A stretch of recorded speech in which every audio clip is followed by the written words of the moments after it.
we were working together, and Ken sent me an email and said, "Hey, you're in Europe right now?" He's like, "I'm at Colin McCrae's house. Why don't you guys come by?" I like that Europe is treated like L.A. Yeah. Like you're in town. You're Yeah. like, actually, I'm in a different country that's 2 countries away. Yeah.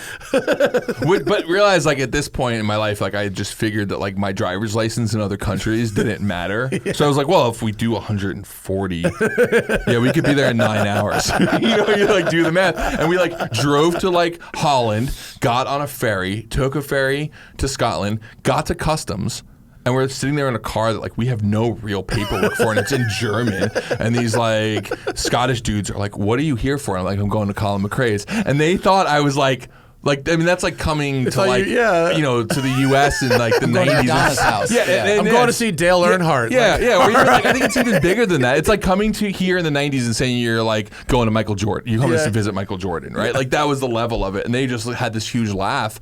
And I, like, had to, like, I was like, no, like, seriously. Like, I'm going to, like, and I keep explaining it. And I show them the email. And they're like, all right, come on in. They didn't even, like, stamp the car, nothing. They just, like, let us into the country. Scots are pretty cool. Yeah, they're fucking chill. They don't really give a lot of fucks over there. As long as you're not British and showing up with muskets or whatever. Yeah, they're pretty good about that. So, what's up, folks? Today's episode of the Smoking Tire Podcast is brought to you by Blackview Dash Cams and their all-new DR770X Box Dash Cam. It's the choice for drivers and fleet owners looking for maximum stealth and security. It's designed with not 1, not 2, but 3 cameras and a lock-protected recording unit. The Blackview DR770X box dash cam provides great video, night and day, inside and out. This dash cam features front, interior, and rear cameras that connect to a lock-protected box recording unit, which can be easily hidden in the glove compartment or under a seat. Thanks to the full HD Sony Starvis image sensors in all 3 of the cameras, you can rest assured you're getting the best video quality under any light, and the interior camera can record even in pitch black with infrared LEDs. The main unit's key-operated locking mechanism protects the micro SD card as well as the cable connectors, and all 3 cameras are designed for stealth, so they include their own locking mechanism to restrict the rotation of the cameras and prevent unauthorized persons from unplugging the video cables. The DR770X box models come with a new wireless button that allows users to trigger event recordings manually, and it's available in 2 variants, the standard DR770X box with the regular rear camera and the DR770X box truck, including the external waterproof infrared camera. Blackview's DR770X box series dash cams are perfect solutions for individual drivers such as taxi or rideshare and fleet owners. It's all in one. So go to Blackview, BLACKVUE.com/TST to learn more about the Blackview DR770X box dash cams and use promo code TIRE to get 10% off any Blackview dash cam or parking mode accessory with free shipping for orders over $200. That's blackview.com/TST and use code TIRE for 10% off any Blackview dash cam or accessory with free shipping for orders over $200.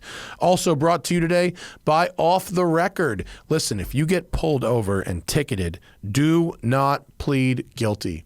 It is not, that ticket was not issued to you for safety. It was issued to collect money and enter you in a financial ecosystem that you want no part of. It's not just the police, it's the courts, it's the insurance, it's everything. Fight that ticket with Off the Record. All you have to do is go to offtherecord.com/TST or download the Off the Record app for iOS and Android and use code TST10. That'll get you 10% off all legal services with Off the Record. Then, once you have your account made, all you do is snap a picture of that ticket or scan it on your computer, upload it to Off the Record, and they will connect you with a qualified attorney who will fight that ticket in the jurisdiction it was issued in. Off the Record covers 97% of drivers in the U.S. There are only a few places they can't cover, and they have an amazing success rate. If they don't get those points off your record, you don't pay. They are the best. I get letters all the time from people who use Off the Record. They love it. My staff here at the shop has used it. They love it. It's fantastic. Don't plead guilty. offtherecord.com/TST or code TST10 on the Off the Record app. All right, folks, on this episode of the show, Hoonigan creative director and co-founder Brian Scotto is here. I have not seen him in person since the tragic death of Ken Block in January of this year. We talk about the past, present, and future of Hoonigan. We talk about Ken's work ethic, his life, his legacy. We talk about broken, stupid old Audis. We talk about the process of making videos that get 70 million views and a whole lot of other random shit. It's Hoonigans, Brian Scotto on today's Smoking Tire Podcast. No, and like it's, you know, my mom's a scientist. Both my parents are scientists, and my mom has to like speak in front of Congress all the time to like explain like how things. Oh, see, I know. Early. You got to make your point. It's going to be tough. Yeah, it's all right. I'm also do this.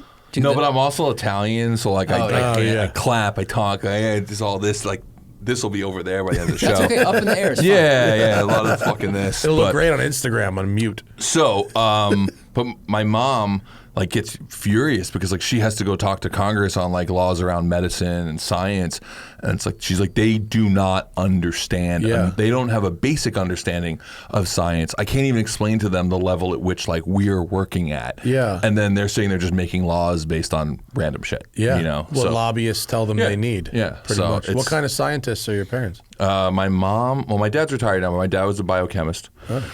And worked heavily in blood stuff, but also heavily in like contagious diseases. So my dad was like, it's a good person to have around for. Yeah, well, the my last dad few called years. me January like 4th and was like, "Hey, Of listen, 2020? yeah, and was like, listen, there's this thing going on in China. Are you aware of it?" I'm like, I kind of heard it like on a podcast. Like, what's going on? He's like, listen, right now it looks okay. Get some masks and toilet paper. He was like, it looks okay. He didn't. You know what? He didn't see the toilet paper coming, but he looked at it and said, you know, all right, well, you know. Like, it looks okay right now. A week later calls me and says, all right, first asymptomatic patient has like, you know, been found. I need you to get 3 to 6 months of dry supplies. No way. Ammunition. Like, literally, it was like, things are going to hit the fan. Whoa. No like, way. this is bad. And I was like, oh, okay. And like, I go home and try to explain to Ashley that night, like, why I'm buying, like, you know, 27 boxes of wheat thins. And lots of Pfizer stock. Yeah. You know, he's like, no, then this was in January. Yeah, so yeah, like, it it was was actually way interesting before. because for Hoonigan, when it actually all came about, like I was already like, I was the one running around the building like fear mongering, like, no guys, we're gonna have a shelter in place. People were like, what's a shelter in place? I'm like, I don't know. My dad said there's gonna be a shelter in place, and like this dude's really not wrong, and like never is an alarmist. I was like, so we should probably worry about this. So we had already like built out the he live. was right. Yeah, well, we built out the live stream concept. We were already ready for it. So Wow. like when March 16th came, like we just turned on the live Wow. stream the next day. That's 'cause fucking- we kind of like, You don't like text knew me? it was coming. You You do a podcast, bro. You literally were built for the pandemic. Yeah, no, you we had. call people. We were advantageous for that. Yeah, yeah. We So- had never done like Zoom before that. We Oh, had yeah, actually yeah.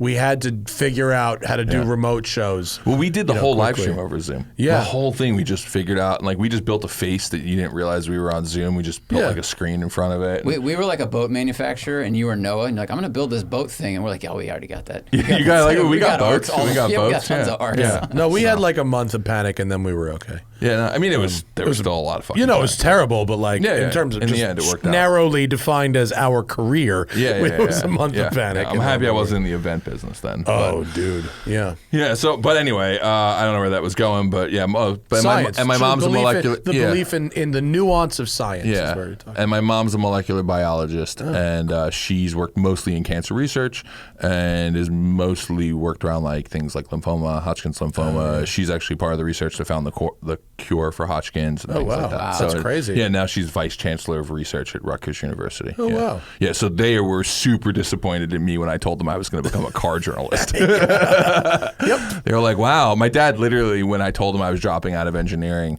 because I went to school originally for mechanical engineering, and I was going to, chase journalism, he looked at me like, I might as well, he's like, you might as well just like basket weaving. Like at that point, it was just like, Yeah. you're not going to be in academia. And then you're like, Dad, I have 37 cars now.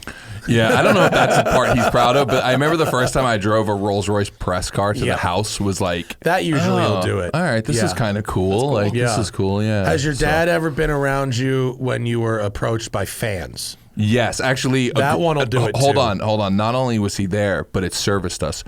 So my parents and we flew. It was my dad's 70th birthday. We went to Montana to like Bozeman. So we went to Bozeman, got like this nice like house there and everything.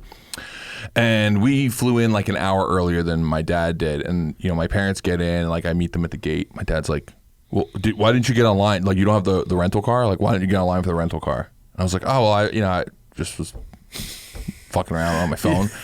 And he's like super pissed, and we get there and the line is like 100 people deep, and I'm like, I was not expecting this in Bozeman. And he's just looking at me like, just more disappointment in you. And all of a sudden the guy out from the counter comes walking up and says, "Hey, Mr. Scotto, there's a special line for people like you." And literally just pulls us out of the back of the line, gets us a car, and moves us to the front.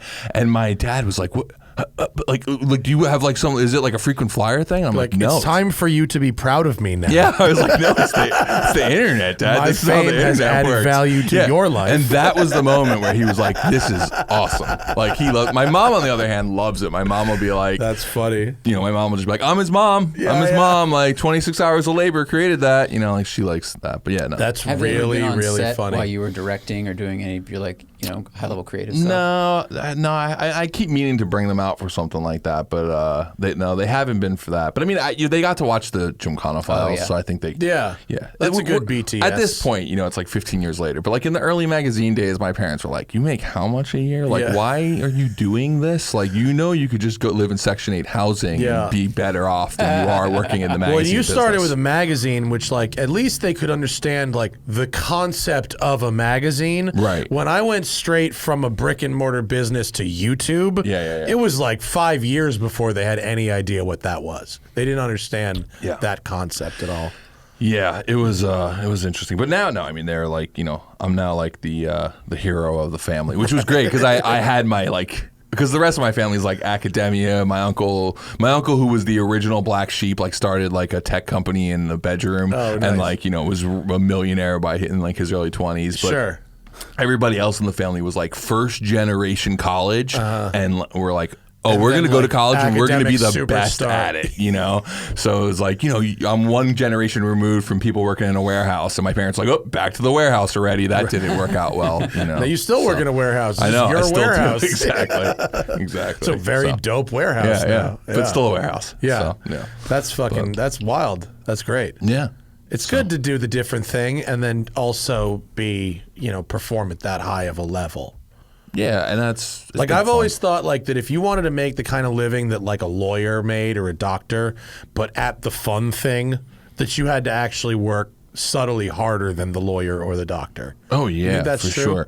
I have this whole theory that like if you want to drive an F40 in your life, you should become an automotive journalist. If you want to own an F40, you should get into the shit business, like porta potties, like waste management, like anything that requires like dealing with stuff other people don't. That's how you can afford cars like that. Right. You will never get to afford that car working in the automotive industry. You might be able to touch one, you might be able to drive one, but everyone I know who owns them, you're like, "What do you do?" And you're like, "Fences and porta potties." Logistics. You're like, you have just a job that does not seem like the job itself is worthwhile, so you spend your money on the things that make it meaningful. Where we found a job that was meaningful, and at the end of the day, it's like it's not enough to go buy an F40. But it's been enough to buy a bunch of really cool shit, so I can't complain. You do get to buy some cool shit. And you get access to the cool shit that other people don't necessarily know about.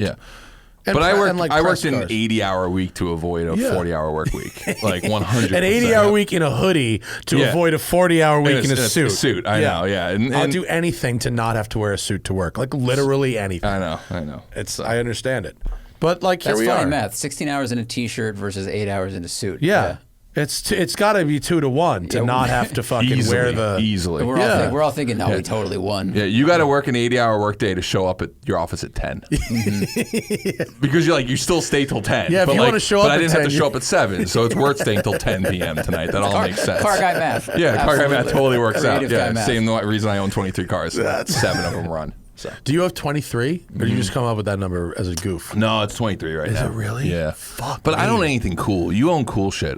I mean, I have a couple cool things, but I own a lot of weird stuff. Yeah, I have a few weird ones too, but 23 is just a lot. Yeah. That's like unrestrained purchasing, pretty much. Oh yeah, I'm definitely filling a void inside. This is just the other day on you buy camera. multiples of the same thing. Yeah, the other day on camera, I referred to my Carcaine habit as a mental health problem. I was like, I think I'm now at the point where I just realized that this is a mental health issue. So But. Well, yeah, I mean, there's a lot. That Ferrari 360 looks kind of interesting. Yeah. Are you into it? Does it work? It works. It runs and drives. Have you ever driven it? Did you forget you owned it until right now? I heard it run today because someone had to move it out of the shop. But yeah, it's. I love the car, but it's oddly not me. I don't know. Because it's a Ferrari? I don't want to say it's the Ferrari thing. It's definitely flashy. It's one of those weird cars to own in LA. Because to get anywhere, especially where I am in Long Beach, to go actually have fun with it, I have to sit in an hour of traffic. Yeah. And it has the F1 system in it, which is fine in the canyons, but is a nightmare Terrible in in traffic, which is the opposite of what an automatic's supposed to be, right? An automatic's supposed to be oh, this makes it easier. Yeah. Well, an automated manual. But instead, it's a nightmare to drive in traffic because it's just chunks and lugs along. Sure. But once it's out, and you're out, you're driving, it's great. I don't know. I don't know. I don't think this one's going to last. I don't think it's going to last. And but I still love it. But I don't know. I need to put more miles on it and drive it. So I That's the I key definitely to don't loving like any it car. more than my 911. Well, no, that car's the best. Yeah, but this car's supposed to be a better car than a 964. But I don't know. Oh, who said that? Chubba Cheddar in 1997? I love that reference. So, hey, by the way, are we in the show now? Because you said Yes. Patreon, but we're in the show. It's just smooth like It's that. just that only the patrons get the live stream. Oh, okay, okay. Everybody else gets to wait. Okay. Yeah. But I like your Audi problem. You have a big Audi problem. That's fun. Why is it? Does it just go back to those fucking days in New York and Waterfest and all that kind of stuff? It's definitely or a is Volkswagen kid thing for sure. It's interesting because I got into cars. Actually, the first car I really, really wanted as a child when I shifted from RC cars and BMX bikes. I was very much I couldn't dream about something that was 5 years out. I wasn't one of those people. So growing up as a kid, I remember, friends would be reading Mustang magazines when they were 13. I was I can't buy a car when I'm 13. So I don't care. I care about RC cars now because I can get them. Sure. And I care about BMX bikes, right? That was it. So when I was about to get my driver's license, at first I really wanted a Suzuki Samurai. Because they were super hood hot in New York at the time. That was the Dude, the I just hood went to Jeep. Catalina for the day with my wife. I hadn't been in 10 years. Yeah. Probably the best collection of Suzuki Samurais I've seen in fucking 2 decades. Okay, I haven't been to Catalina. Go for the Samurais. But I will tell you another Stay location. for the Buffalo. Yeah. I will tell you another location that is completely unexpected. Fallbrook. In between Temecula and Oceanside. Right? Ashley and I just bought some property there and a house over there. Oh, congratulations. I have never seen so many Suzuki Samurais. Really? As I've seen there. dope ones? Or just really? Nice. Everybody has a cool Samurai there. It's so weird. And there's 3 or 4 Samurai specific shops in town. No way. Is there an off-road park nearby? Not really. I mean, maybe I don't know about, but yeah. What type of folks do you see driving them? So young Hispanic people, or is it I haven't really looked. It just I've seen a couple on the road, and I've seen just tons of them parked throughout. How interesting. Are there a lot of orchards or agriculture over there? It's are they used for that? It is the avocado capital of America. Okay, now I know where that is. So it's the big avocado spot, and it's mostly farm and so we actually bought an orchard without knowing. I was I want some space so I can park more cars and like get away. And it's only an hour and a half from Long Beach, so like it's not a bad trip. And it's also really, really good roads around there, but like not really heavily trafficked. So I was like, oh yeah, this like is like kind of the perfect place. And we bought this place. And Now you have to get a Samurai. yeah, and then all of a sudden someone's like, you have like 40 avocado trees and like 50 citrus trees. Like this is a grove. Oh, sick. So like I own a farm now, but I didn't realize I bought a farm. So. We bought a farm too, the Audi project. You gotta plant pretty some, much. This will be my vines, version too. of You like grow the some grapes. I actually have vines because I have passion fruit, which apparently I knew none of this like 2 weeks ago, but apparently passion fruit's like the big like cash crop right now, like in the fruit business. Like it's more expensive than avocados. So I've got like that on the property. I knew none of this, and the people who sold me the property knew none of this because it was their dad's house and their dad died. So these trees are like mature, living. Oh, like, they're ready to go. Like there's like I have got fruit throughout the whole Did you property fucking right now. go there, or did you just like No, I went point to there. the screen and go that one? I guess what it is, I just didn't realize, like, I'm like, oh yeah, I guess we got lemon trees on the property. That's cool, like, whatever. And then I started talking to people, and they're like, yeah, that, like, you have a farm you can make money off of. There's a diamond mine you didn't know about. Yeah, There's so I'm gonna just, like, rip off, like, Top Gear once again. Clarkson's and just farm. do Scotto's farm, which will, like, I'll just make it more interesting because I'll have, like, some Audi engine that, like, runs my tractor and combine or whatever. And it never works, right? So everything's dying on the farm because I will only use the most obscure engine power to get things done. But you'll build a stage rally through the trees. I would watch the Hoonigan Farm show. So they're I actually would. So here's one of the reasons I bought the property. The previous owner was a Saab collector. So there was parking, indoor parking across the property, not like one location, like across the property for 12 vehicles. Okay. So like it was already kind of built for me. This is great. But then as I got there and I started like clearing the land, there is like a 5-turn road up the hill. So you have a that's hill like climb? a stage hill climb. But like, but it's definitely not something like Leadfoot Festival we could no, do? No. Let's not get that. Like, we're talking like a 42 horsepower Saab from the 60s would probably be fun to take up the hill. Like, it's more like when you think of like old British dudes doing like hill climb in like, some weird ass machine from you the could 30s. have a hill climb just with a year limit. Must be pre-1940. It's definitely a pre-war. Yeah. I could do my own race of gentlemen up the hill. Could you do like a rally stage? It's not that long. I mean, we're talking. It's only 8 acres of property. The whole thing. I say only 8 acres. I grew up on like a 20 by 40 foot plot in New York City. Right. Well, no, 8 acres is big until you start talking about racetracks. Yeah, until you're on racetracks and you're like, that's one corner, right? Yeah. So, but yeah, no, it's but like it's really like more of like a 4x4 path. But I found some photos in one of the garages of this guy's like rally prepped Saab, and I'm like, oh man, the guy used to just rip this thing up because there's a turnaround at the top, so he probably just went up, came down the hill, went back up, went back down, and like not fast because like a fast car it wouldn't be fun. Saab 99 is like this is some Field of Dreams shit. You're gonna start driving that road, and that guy's gonna appear. Yeah. He's gonna be like, you've come. Yeah. If you downshift, I will blow the engine. Yeah, exactly. So anyway, it's a cool little piece of property, but everyone there's got Samurais. I tangented a bit. First car I ever wanted was a Suzuki Samurai. Now I know. And then after that, I really wanted a Land Rover Defender 90 because it's 19. I got my license in 96. Yeah, right? so they were. It was North American spec. It was pretty new. Like they were yellow. They looked super cool. Freddie Prinze Jr. had one, and she's all that. Yeah, I bought into that whole thing, and then. Because I rode BMX, like Volkswagens were kind of cool in like, at the time before they were called Action Sports, we still called it like, actually back then we had no name for it. And then eventually X Games came out and it was like Extreme Sports. And but the Volkswagen looked good with the rack on it. With so the rack. Put the BMX on and that was like right when the era came out where you had like the Trek Golf and the K2. Yeah. And like, so that brand just like really connected. So I got my first Volkswagen. Why have they not brought that back? I don't know, but it was that's like really the what car made me bike, a Volkswagen the car bike collab, the car skis collab, like those were good collabs. It really was, and they had like pretty good commercials for all of that. I remember like the snowboarder calling the skier a two-planker, and it was like it's not that bad, but like there was so much venom in his voice, like the vitriol, and I was like, oh whoa, like can you say that on TV? Like just the way he said it was so Liam Gallagher calling someone a you fucking two-planker. Like, that was the only insult aimed at because skiers were calling us knuckle draggers, which is a pretty solid diss. And we're like two-planker, and I was like, I don't know, but anyway, that's what got me into Volkswagens, and then there's this like. aspirational thing that gets you like, okay, I'm now going to buy an Audi, and then I'll eventually buy a Porsche.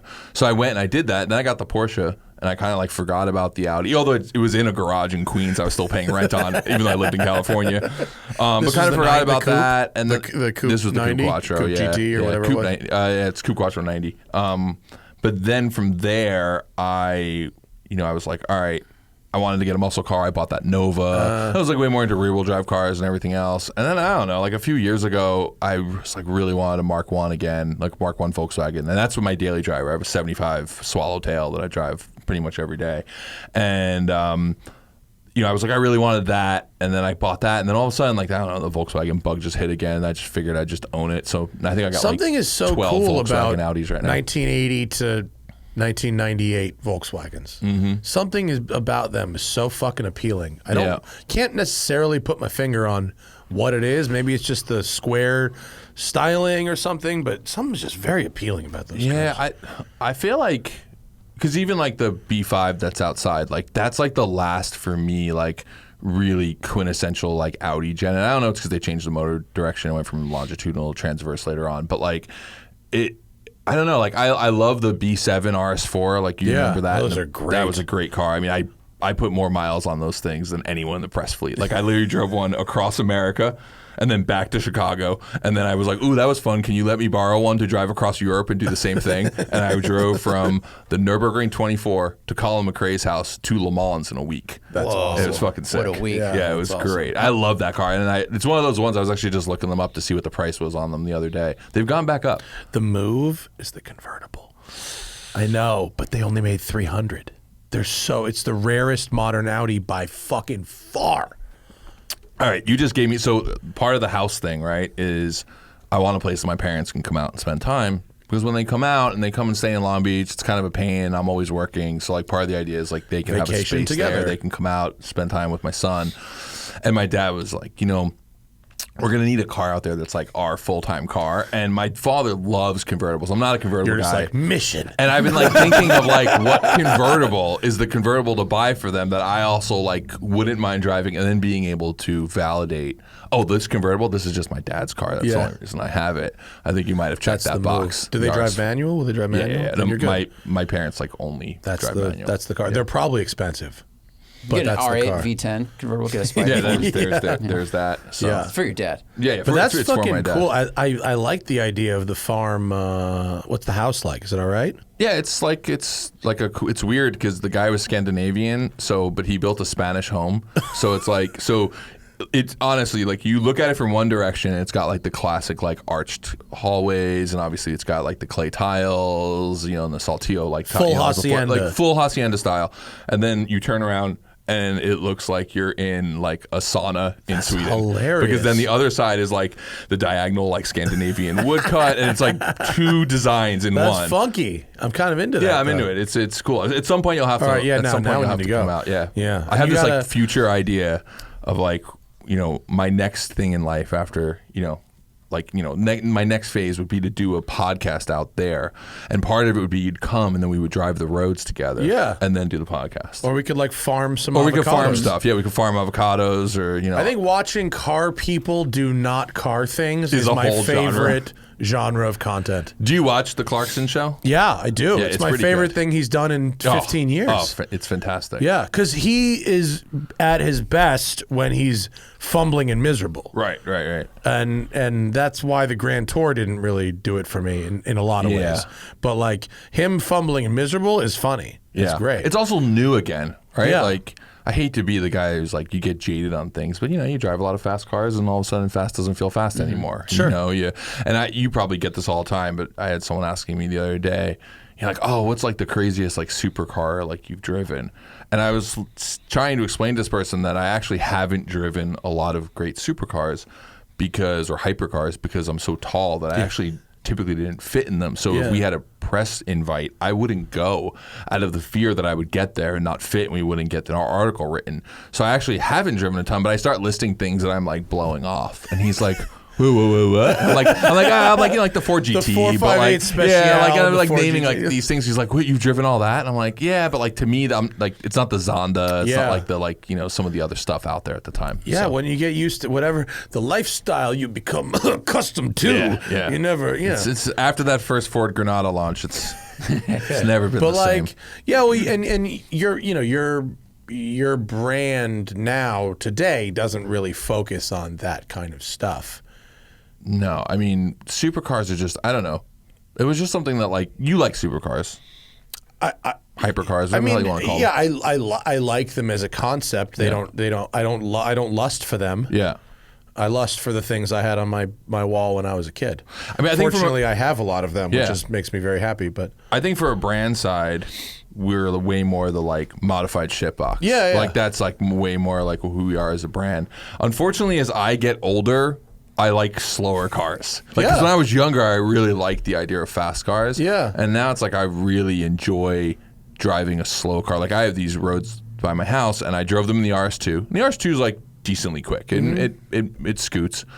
And then I drove them in my Audi 200 on Blizzax and blown stock suspension, and it was like the best joy. Dude, because it was like I was full white knuckle doing the speed limit. Last week we had focus. fucking Gordon Murray on the podcast. Oh, wow. Who told us his favorite car is a 1949 Bug-Eye Sprite with 60 horsepower and tires that are about this wide. And he said he gets it sideways multiple times between his house and his office.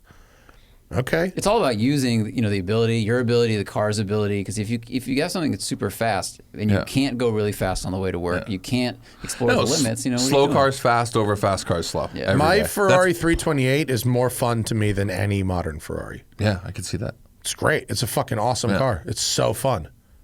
But I get it. Yeah. But like, I think that happens because fast is appealing until you've gone really fast. Right. And then once you do it, you're like, okay. And now I want to like just be involved, because now today, the faster you go, the less involved you are. Right. Yeah. Yeah. And I also think like, I don't know. There's just something about like the rickety feeling adds a good level of fear to it. Yeah. Like I took my Rabbit, which is 52 horsepower, up to the canyons, and like there's moments where like I'm downshifting going uphill and I can feel the car slowing down because I just can't like keep up. But like I got out of the car at the end of the day, I was like sweating because I was like, it's no power steering, look like at that just Rabbit. working That's it. fantastic. Yeah, it's just super stock. I mean, it's just got a set of coilovers on it, and that's really it. Zach and I did a race in a 1902 Packard. I thought I was going to die at 22 miles an hour. Yeah. And we could have. I mean, we legitimately could have. But this is how you get weird. This is how you become Jay Leno with weird ass car obsessions. Because you just like, it's almost like the kink. Like at first, like normal sex is fine. And then eventually you're like, listen, man, if she's not wearing a scuba mask and like a fucking, and I'm eating an Oreo, like I just can't finish. Like that's kind of where I'm getting to with cars. Where like, I'm just 100%. Like, if it's not like strictly pre-war and everything was made with like, rivets and there's no bolts in it, like I'm not driving it, Right. In the beginning, all we want to do is go faster, and fast is the most exciting thing. And I think now I'm in this phase where fun and exciting are not always the same thing, and speed is not required for that. Yeah. Also, you get older and you start to like understand math, and you're like, ooh, that speed and that wall, it's not something you come back from at the same, It's very, very, very true. Yeah. What color is that? Is it green? It is rally green. It's green. Rally with an E. Yeah, that's not only is that a factory color, but that is the original paint on the car. It's pretty So cool. it's a Survivor paint job. That's pretty rad. Yeah. I bought it off a friend of mine, this guy Corey. He never got it running, and in a weird, ironic twist of fate, I actually am the one who got it running. I had planned. Usually goes the other way. Well, yeah, exactly. And I had planned to pull the engine out of it immediately, put a 16 valve in there with carbs, and like build this like really fun car. And I told myself, like, I just wanted to prove to myself I could get this old 1.5 liter running.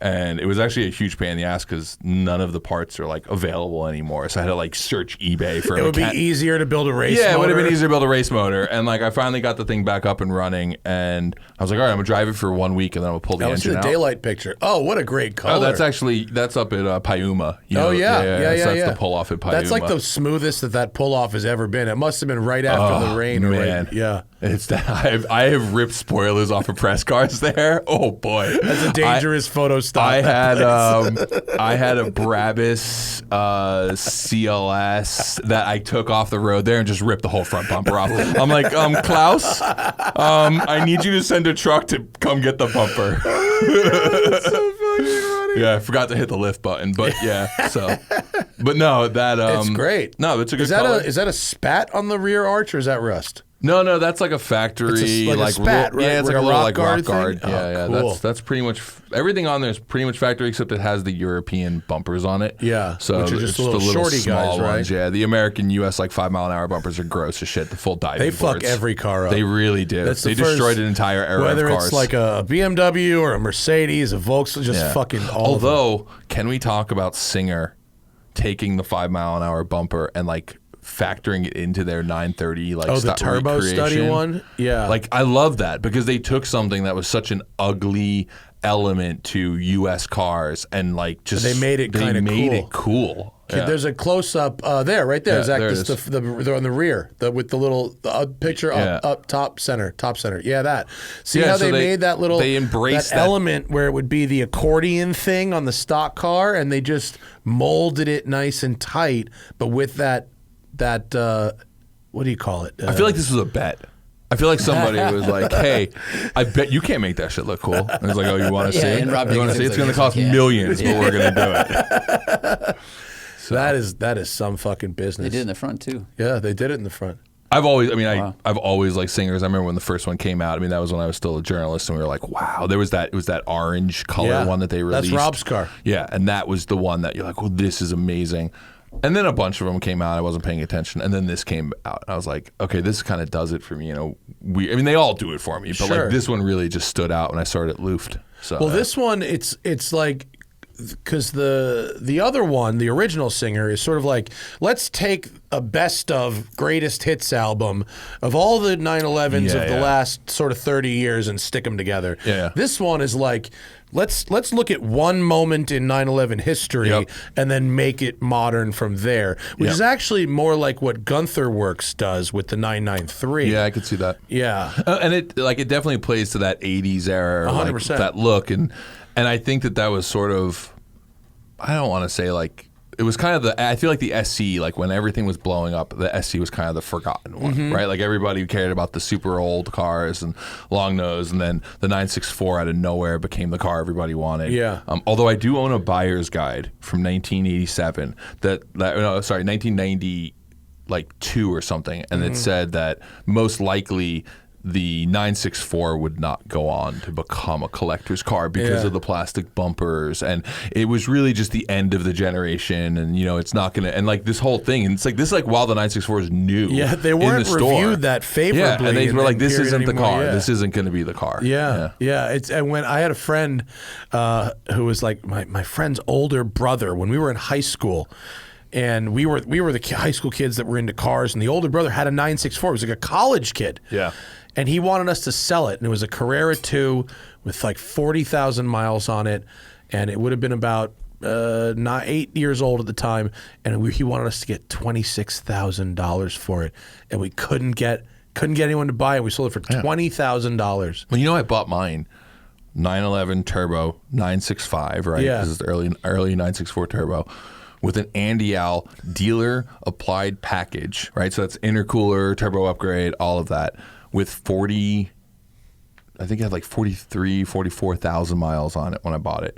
And I bought it for $36,000 delivered to my house from Colorado. In 2009. Fucking score of 2010. scores. Yeah, and at the time, and I've told this story 1,000 times, at the time, all my friends like Tony Harmer and were like, why didn't you buy an Evo? Like, that shit's not even fast. Like, because it's just the time, like, it wasn't, 911s weren't that yet. And I was like, I just like how they drive. I just think they're cool. That's funny. So, have you driven that car recently? But Tim, it's at BBI. It's been there for a long time. It kind of took a back seat while they were working on the Hoonipeg, and I kind of just took the sacrifice of them getting the Hoonipeg, finished for last year. So he just sent me a video of it, like, all back together, and like they went like a above and beyond. They like re-zinc plated all my bolts and all that. Oh, so I cool. actually haven't driven the car in Did it just 2 need years. the like once every 30 years everything service? Is that what it was, or did you break No, it? it needed a valve cover gasket, and that's a motor out thing. 6 years later. Yeah, that's an engine out thing. And once the engine's out, but Tim's like, we're gonna change everything. Like Sure. it's literally the it's the $6 million man sequence because she's like, we can rebuild it all. And you're like, and then he just sent me a video, and it's like he's showing me like Heim joints in the front of the car, and I'm like, it went in for a valve cover gasket. Like what the hell? Like I didn't ask to do any of this, Dude, like. my Lamborghini Countach went to Donnie in October because I closed the door and the window dropped down. The cable holding up the window connected to the crank. Yeah, obviously, gotta take the engine out now. Snapped. Engine engine out item. Suspension out. 100% suspension replacement. 100%. All of it. It's fixed. I went in there with a broken cable, and I'm coming out with like a $50,000 bill. I had a after, like, boost leak. year. I had a boost leak, and it was one of those situations where the car was still quick, but it didn't feel as quick. It Yeah. was definitely like, and I ended up racing just like a quick little run. Me and Ron, and he was in an FD RX-7, and I did not pull on him. And I'm like, okay, this is like a stockish RX-7. Like Yeah. I can't beat. Like this car's definitely lost a lot of power. And I like checked all my boost like hoses, and I couldn't find the leak. So they've got one of those like the smoke guns, right? So you Yeah, can fill it yeah. with smoke and find the leak. And they found it. And he was like, okay, cool, yeah, we'll take this out. And like next thing I know, I'm like getting photos of my block in pieces. And I was like, and I love Batim. And he like, this is the road to hell is paved with good intentions. But then all of a sudden my car, my engine's in a garbage bag, and like we're buying a chassis we're gonna build the Hoonipig from. And I'm like, at that point I was like, I should go buy a Ferrari because I'm never gonna get my car back. And it seems like you did. I did. I bought a Ferrari and I got my car back, and now I got both. So I think I'm gonna drive them back to back. And Porsche dunked my car in the Atlantic Ocean. I know. And I bought 2 cars while I was waiting. Because I'm an asshole. That happens. I'm Yeah. a fucking loser. Are you gonna get the new one? Like, did you get it? Oh yeah, I have you got it. Yeah, Okay, yeah. okay. It's all Yeah, done. yeah. It's everything. It's going to be at Luft next weekend. Nice. Zach You and I headed are up? going up? Yeah, we're doing a live podcast. Oh, at nice, Luft, nice. which When are will you be- when are you going up? Are you We're driving going to up? drive up on Friday. Are you going to go up too? Yeah, I'm just trying to decide when I'm going up. I think Are you taking your car? I don't know. I'm If trying you to want to decide. drive up on Friday with us, please. All right, I'll let let's, you know. Let's I'll let you caravan. know. I'll let you know. I got a love your lot to car. do I think while your I'm up car's there. fucking awesome. So, thanks, man. I love my car too. Your I car haven't seen it is in a while. good is an Really example good. of how to do the RWB thing right. Some people don't do it right. It has nothing to do with the body kit. Yeah. Which has everything to do with how you set up the suspension to work with the body kit. Yeah, and I think also a big part of the car was so like when I built that car, so that was the first of 2 built in the U.S., right? So mine and Mark Arsenal's were built like side by side. Mark's car eventually ended up being backdated and like completely changed. His original car was signal green, and so we built this, and I like really wanted it to be a car that was streetable. And at the time, like all the RWB kits were like down to the floor. Like you could really only take them off the trailer and put them onto the track. Like that was kind of how they were built. And when I started like talking to Nakai about it, and when I say talking to Nakai, like at this point, Nakai knew like 3 words in English, right? This is 2010. This is like way above, actually, I guess it's 2011. It was like way before kind of like the RWB thing exploded. And one of the big things I wanted, which is like such a weird Volkswagen kid thing, was I wanted the lowers to be black. Mm-hmm. Right? It is a Volkswagen and like thing. so like if you notice like the lower part of my skirt and the Yeah. lower front lip, like those are all black because that was like what like Mark III Volkswagens looked like, was like the lower black trim. And I just thought that like looked classier, and I think still to this day it's one of the things that sets the car apart because almost no one else went that route. And it just kind of makes the car still look a little factory-ish. And actually, You know? by compared to some of the ones that have been done more recently, yours is kind of tame by Oh, yeah. RWB Well- standards, and the fact that it was a turbo to begin with. Yeah, so I already had the turbo look car, right? But also I had the wider track, right? Because those cars came with a wider track in the Right. rear, which means that my barrels are not as ridiculously deep. Like it's Yeah. still a massive, like 6 or 7 inch lip, but like it's not the 8-inch wild lip. And he also later on made the flares an inch wider, which I just like how the early ones look. They kind of follow the natural like turbo look body style a little bit more. And then I did things like the headlights have the crosshairs in it, like the old Volkswagens. I'm such a Volkswagen nerd. It looks great. This is one of my favorite cars in white. Thank you. It's very rare, but it looks really, really good. Thanks. Yeah, and we did with the color. I was like, I want zero pigment. I just told the painter, I'm like, I just want like white. I don't want it to look creamy. I just want white. So they sprayed it in white. He called me. He's like, man, it just looks really boring. He's like, what if I put like a pearlescent coat on it? And like I always loved how like the pearl Audis looked. So it was flat, and then they did a pearlescent, like a flat pearlescent over it. Yeah, it's cool. So it gives it that like weird satiny kind of. And he when it came out of the booth, he was like, it looks like a marshmallow. And I have photos of it when there's nothing else, no other paint, and it just looked like a marshmallow. And I was like, yeah, it's kind of cool. But I think that's what helps, because some cars that are flat white, in the daylight you lose all shape, like you lose perception of the shape. But your car still shows the shape really well, and then just accented with the black and red. Well, the shapes are pretty. They're fairly extreme. That's true. But and realize in 2011, like we're only like 3 years or 4 years out from the first matte colored cars, which was actually Ken's car. We talked about it. Back in January. So like this was still new to have matte colors. Like everyone was doing flat black. So like there might have been a couple of them like white cars, but there were very few. Now I feel like every single Tesla has like some sort of flat white wrap. Well, because it's so much. Because Tesla charges you fucking money for basic colors. Right. If you're gonna lease a fucking Tesla for 3 years, you might as well just wrap it green or something, whatever. So, but no, I still. This is one of those cars I always tell people, if you ever see it for sale, come check on me, because. Something bad. Like I had to sell it for like a medical procedure, because this is one of the ones I'll keep forever. So it's a very good car. It was a dream car as a kid, right? Like that was the car for me. That growing up in Queens, one of my friends' dad was like. He like wasn't in the picture, because otherwise he wouldn't have lived in that section of Queens. But like he would come to pick his kid up on the weekends, and he had a 911. He would drive down from Mount Vernon. Yeah, exactly. He would come down from wherever rich people lived and like take his kids out for the weekend for a game, and then bring them back home. So but funny. And I always saw that car, and I was like, that thing's super cool. So yeah, it's amazing that he's managed to Nakai has managed to like. I saw how much that guy smoked. I was like, this guy's not going to make it fucking 5 years. I was just talking about this to someone the other day. Like, think about how crazy Nakai's life has been, right?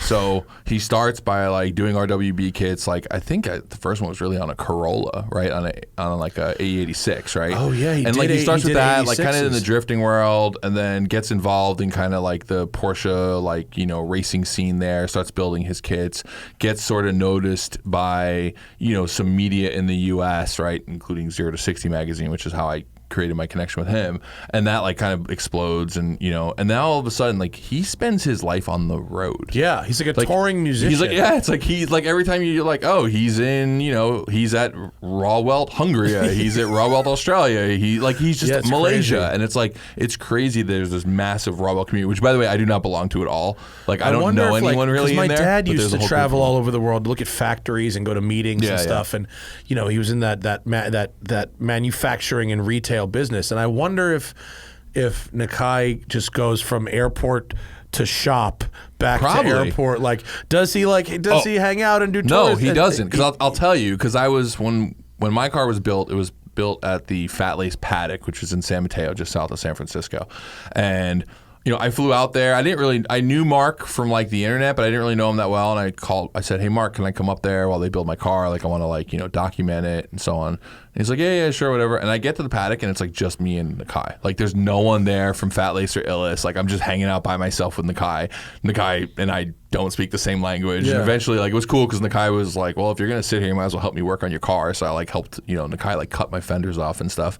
Anyway, that was the same weekend as Rennsport reunion, right? And he's like, oh, we're all gonna go to Rennsport reunion, and we were there with Nakai for like 20 minutes, and he looked at me and was like, back shop, fix car. Like he just was done. He was like, I don't want to be here. Like he looked at a few body kits. How interesting. Yeah. Kind of looked at him and then was like, all right, like let's get back and work on the car. Like he had no interest at being at Rennsport. So like we left early and went back to the shop. So wow, look at this RWB 86. It's fucking cool. Is this the first one? There's a couple different. First one, but damn, does that look? That looks pretty cool. Actually, it's pretty wild. It's pretty wide. I hope I'm not gonna blow up his spot right now, but I think our friend Sung Kang is doing an RWB 86. You might be blowing up his spot a little bit. Am I? I don't know, maybe. I know about it. But yeah. He talked to me about it on the podcast. Oh, he talked about on a podcast I did with him that hasn't aired yet. Oh, okay. Yeah. But like it wasn't like this is a secret. It was. I think it's just there's a bigger project that's coming back around for you. Yeah. So because I'm giving him. He's coming here next week to do our show, and I'm giving him 9 yards of the bus fabric from my Safari that I have left over for that. I actually just traveled with Sung to the UK. Me and him are working on a project, which I think I'm like not supposed to talk about too much yet, so I won't give away too much. But we were both so busy that he said, "Hey, would you mind flying with me to Europe so like we can go over stuff? Like we can, just fly first class and we could just work the whole time we're on the plane." And of course, like I'm a complete masochist. So I was like, sign me up. No sleep. Like, how 48 hours to Europe and back? Yeah, I'm in. And he's like, hey, I got to go over to do this thing and like film for something. And I was like, okay, cool. And then like I get like the itinerary request and like realize that, and like he had mentioned something, but it just didn't click to me. He was going there to be on the Hot Wheels show that Hurt is now hosting. So I like flew with him, hung out with Hurt for like half a day, and him and Hurt, we got some like good Indian food and then like flew home. That was the whole trip. But yeah, so it was great. I didn't actually really know him that well before then. He's fucking ace. He's great. He's great. I love that like his favorite car is his Toyota Sienna like his Toyota Sienna minivan. And he drove his minivan to the fucking the gig. We had like a real talk about like he's not just saying it to be like on camera as like the contrarian who's like, I love a minivan. No, he was like telling me like, no, I love it. Like I can go get this and like I can go pick up wheels or I can go get a couch. Like it's just we really had a useful. big like Sienna versus Odyssey debate. I'm heavily pro Honda Odyssey. Yeah, and not the current one. Like the 2009 Odyssey. Yeah. That one was the jam. I didn't think the conversation was going to go here, but since we are, the Toyota Previa. Oh, the best. Is a supercar, mid-engine rear-wheel drive, and also available with a supercharger and all-wheel drive, and a manual in some cases. I mean, it was the super van before. It really was. It's like a mid-engine R34. Yeah, we bought one as a project car and I drove it 1,100 miles off-road with zero preparation, and it was fucking ace. I bet. Awesome. I just saw one the other day, like. Go up one of those crazy passes that like in the Rubicon and dude just like ripping up in a Previa, and I was like, this is amazing. This is 2014 we did this shit, I think. This was in there you go. There it is. All cars go. I didn't know that you did that on the second one. Okay, I'm gonna have to go watch that. It was awesome. Here's what I've always wanted to do. I wanted to do a Spec series. Spec Previa? A Spec Previa, where we all race Previas. Well, did you see at Rallycross, Nitro Rallycross? What do they have? It's called the van. They did like a van thing. They did what was it called? Race. Van. It had a fucking cheeky name that was a play on the word van. Fuck.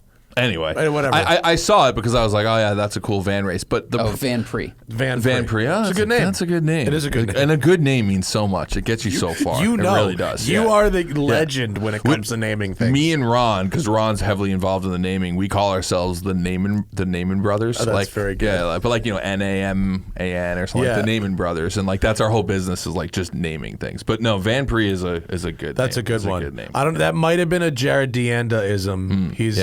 He's a good one on the names too. That one though, but we watched the Van Prix in person, and was it better than Rallycross? Yes. Yeah, I figured as it much. Was. I bet. Not only was it better than Rallycross, it was fucking shady. Oh yeah. No cages. Yeah. No fire suits. No Hans. 3-point belts. Yeah. Have you met Jim York?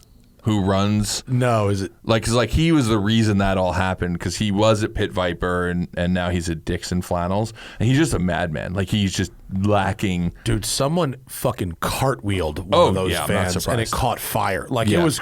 I was like, I think we just watched someone die. Like we didn't. The guy got out and got a standing ovation, but like fuck me, was it dangerous? Yeah. That's what makes it great. Fun. Yeah, and all the vans when they came off, they all just put it in neutral and revved to rev limiter as they all rolled through, like as a collective song. Good. It was great. It was great. Yeah, looks like a lot of fun. That sounds amazing. But anyway, Spec Previa. Yeah, I mean Spec Previa. Everyone has to be in a Previa. I think we'd probably only do rear-wheel drive class, but like they're supercars. I mean, they're mid-engine. It puts you in a whole different category. I just think it visually would look good too, because like I like minivans, but like there's minivans. And then there's the Previas, right?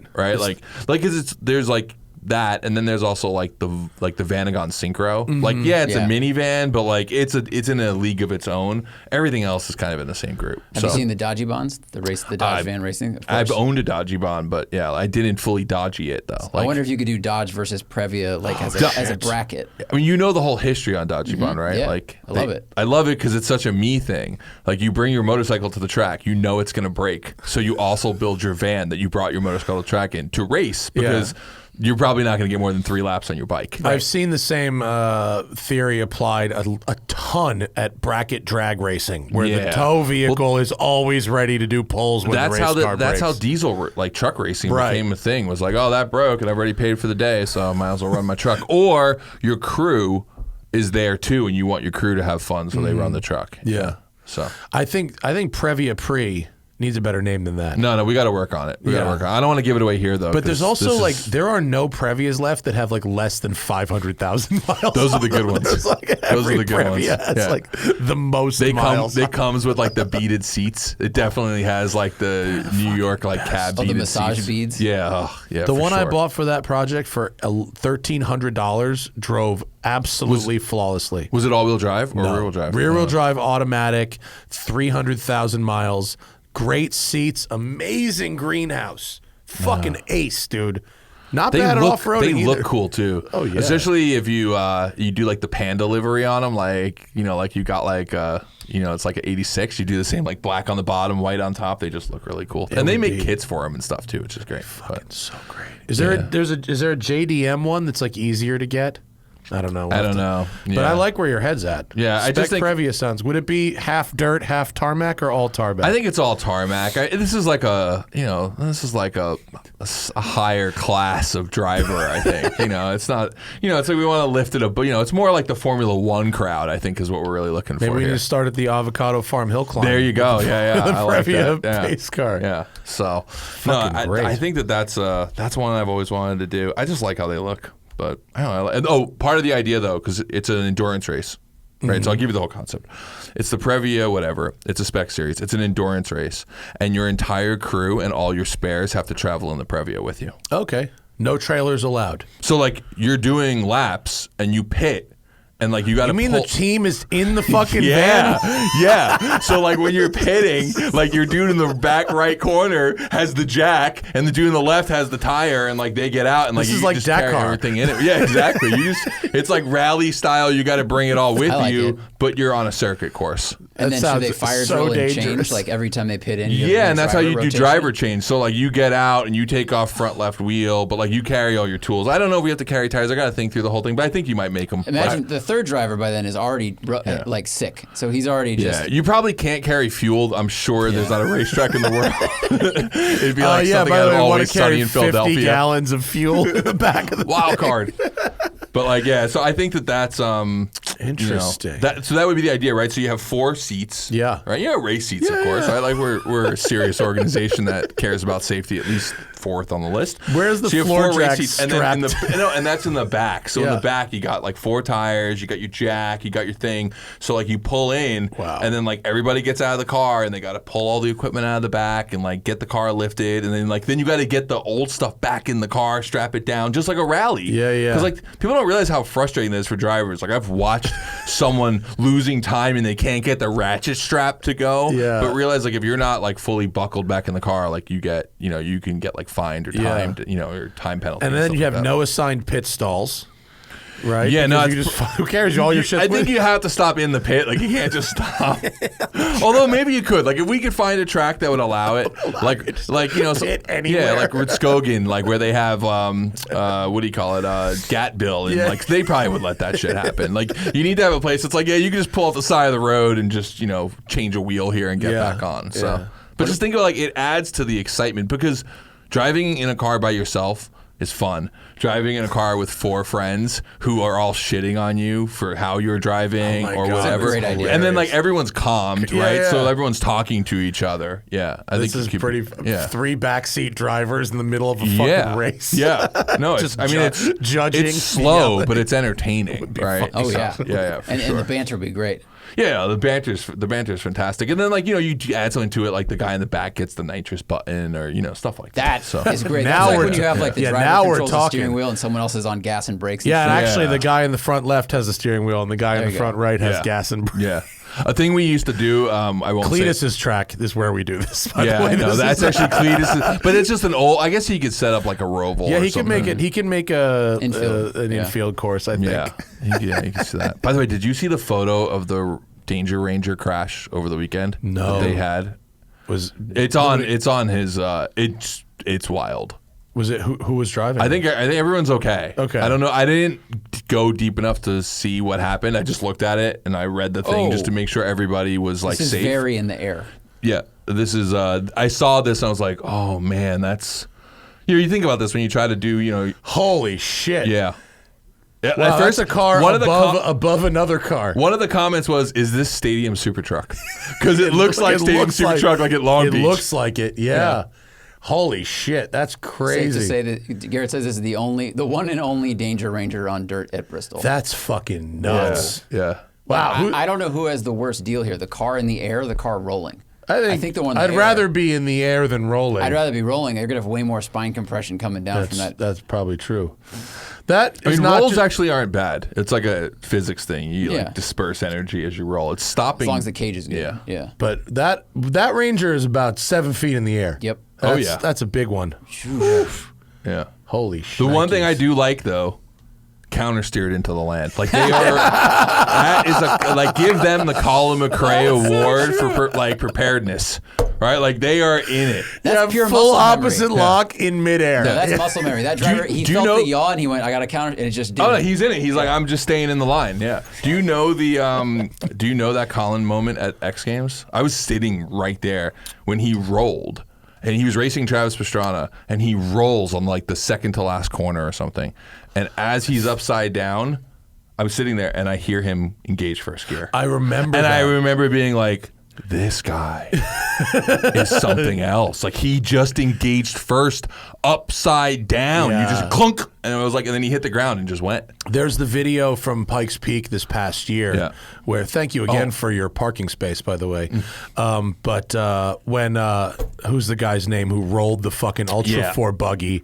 And then landed on the ground. And was in first gear within a half a second. And it's only beaten by Colin McCrae upside down. But you have Levi to- Shirley. But you have Levi to realize, Shirley but was you have to realize amazing. for him, like that's like what Ultra 4 is. For sure. Like he's like, I only rolled once in this race. Like For sure. Mellow. But the video, to watch it happen in the video, he not even like a, where am I, is the car on? Right. Like, land, gear, go. It was incredible.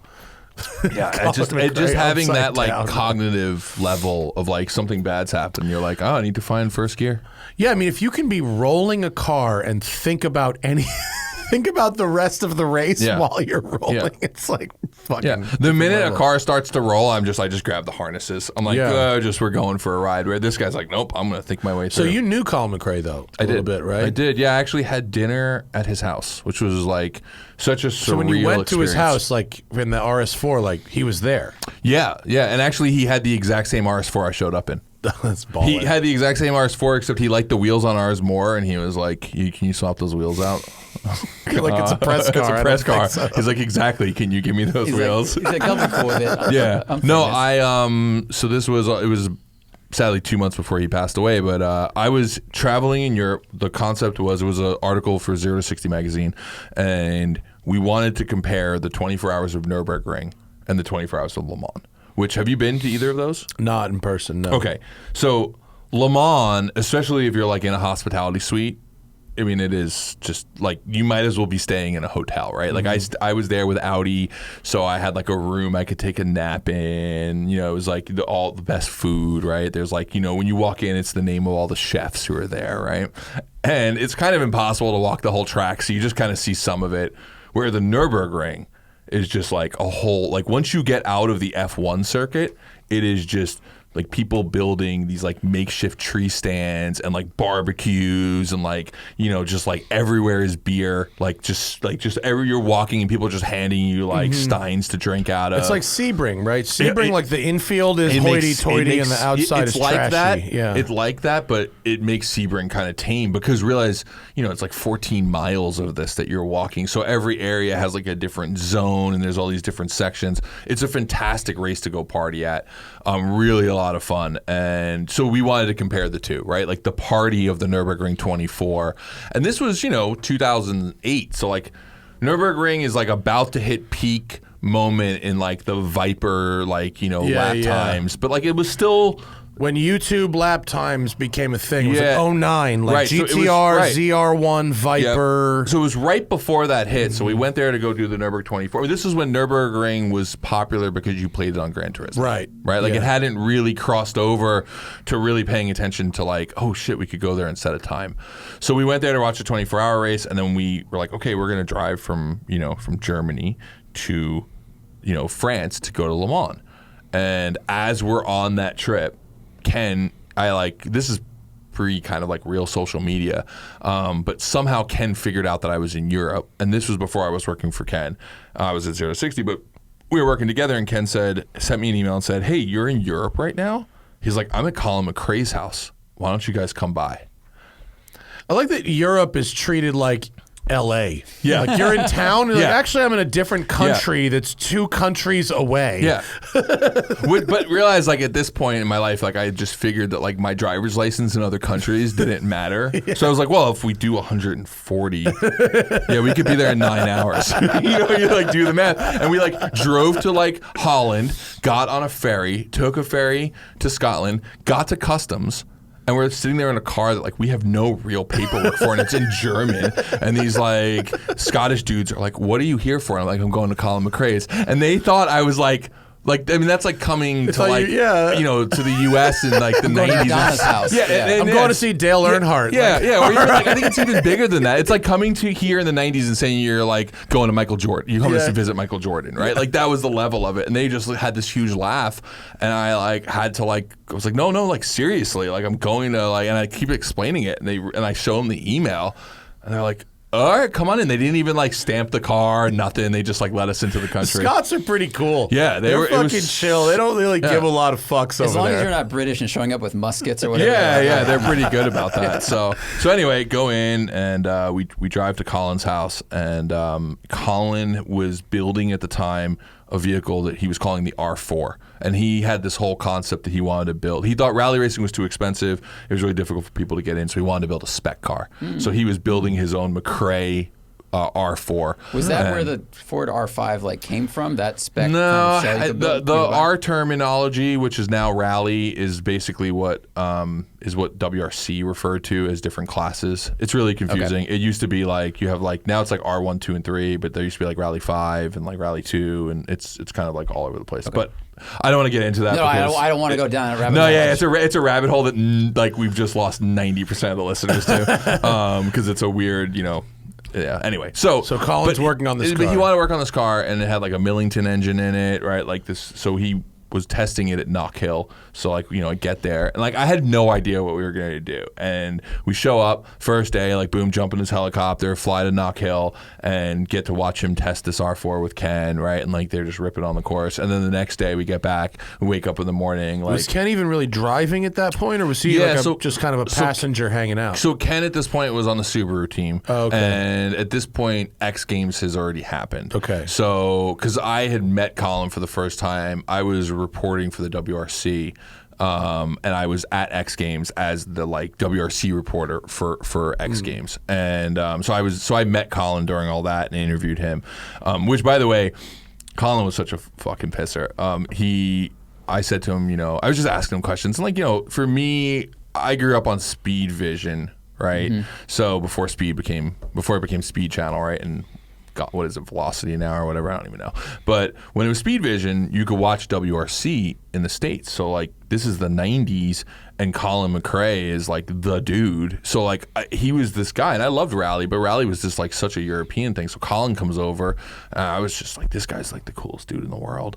and I'm talking to him, and I'm like, I have this list of questions, you know, and I don't even know what the hell to ask him. Like, every journalist has asked this guy something, and I feel like the only reason why he's sitting with me is because, you know, Ken asked him to like be interviewed, or the WRC was like, hey, this guy's going to talk to you.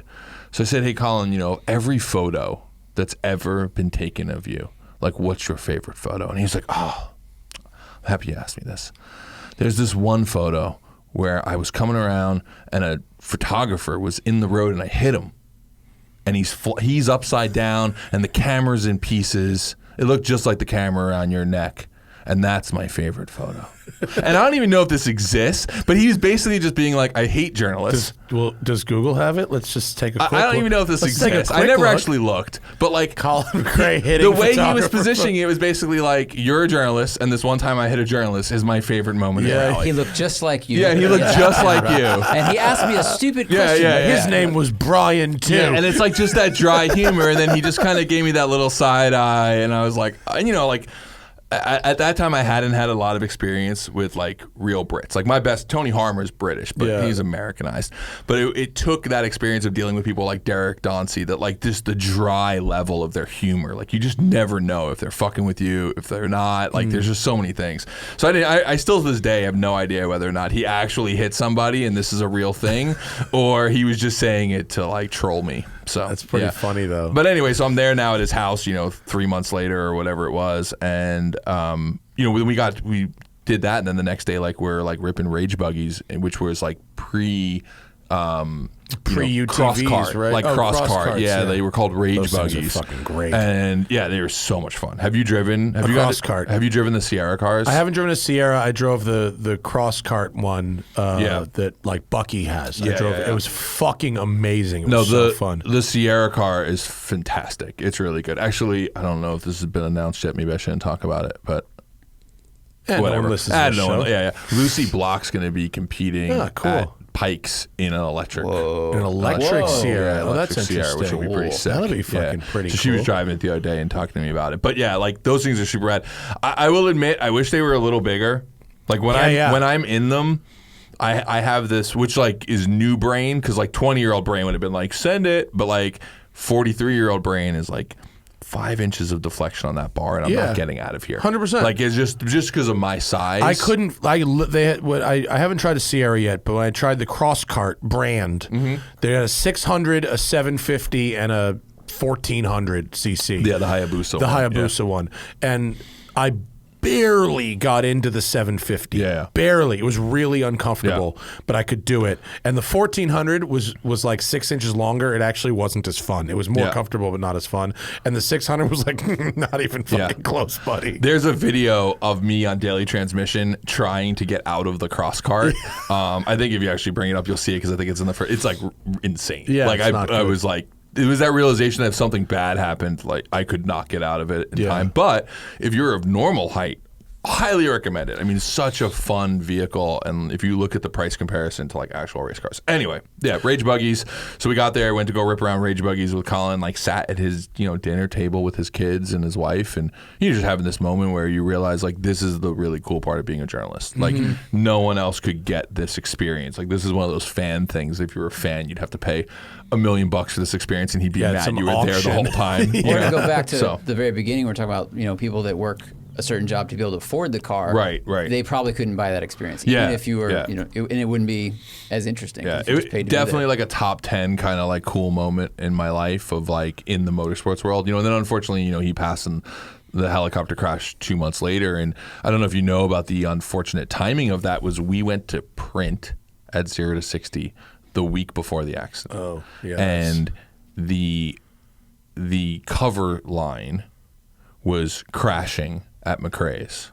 Ooh. Because we crashed at his house, right? Yeah, I come over, I crash on your couch, and it goes out. Yeah, and, that's not great. Yeah, it wasn't great. Like, it was definitely like the week later when the hit print, we got a bunch of death mail. I'm like, that you don't understand. Like, the magazine business doesn't work like this. It doesn't work like that. It takes 3 weeks to print or something. So, but, we did get to do this really cool last, article with Colin, which was great. And I actually still have...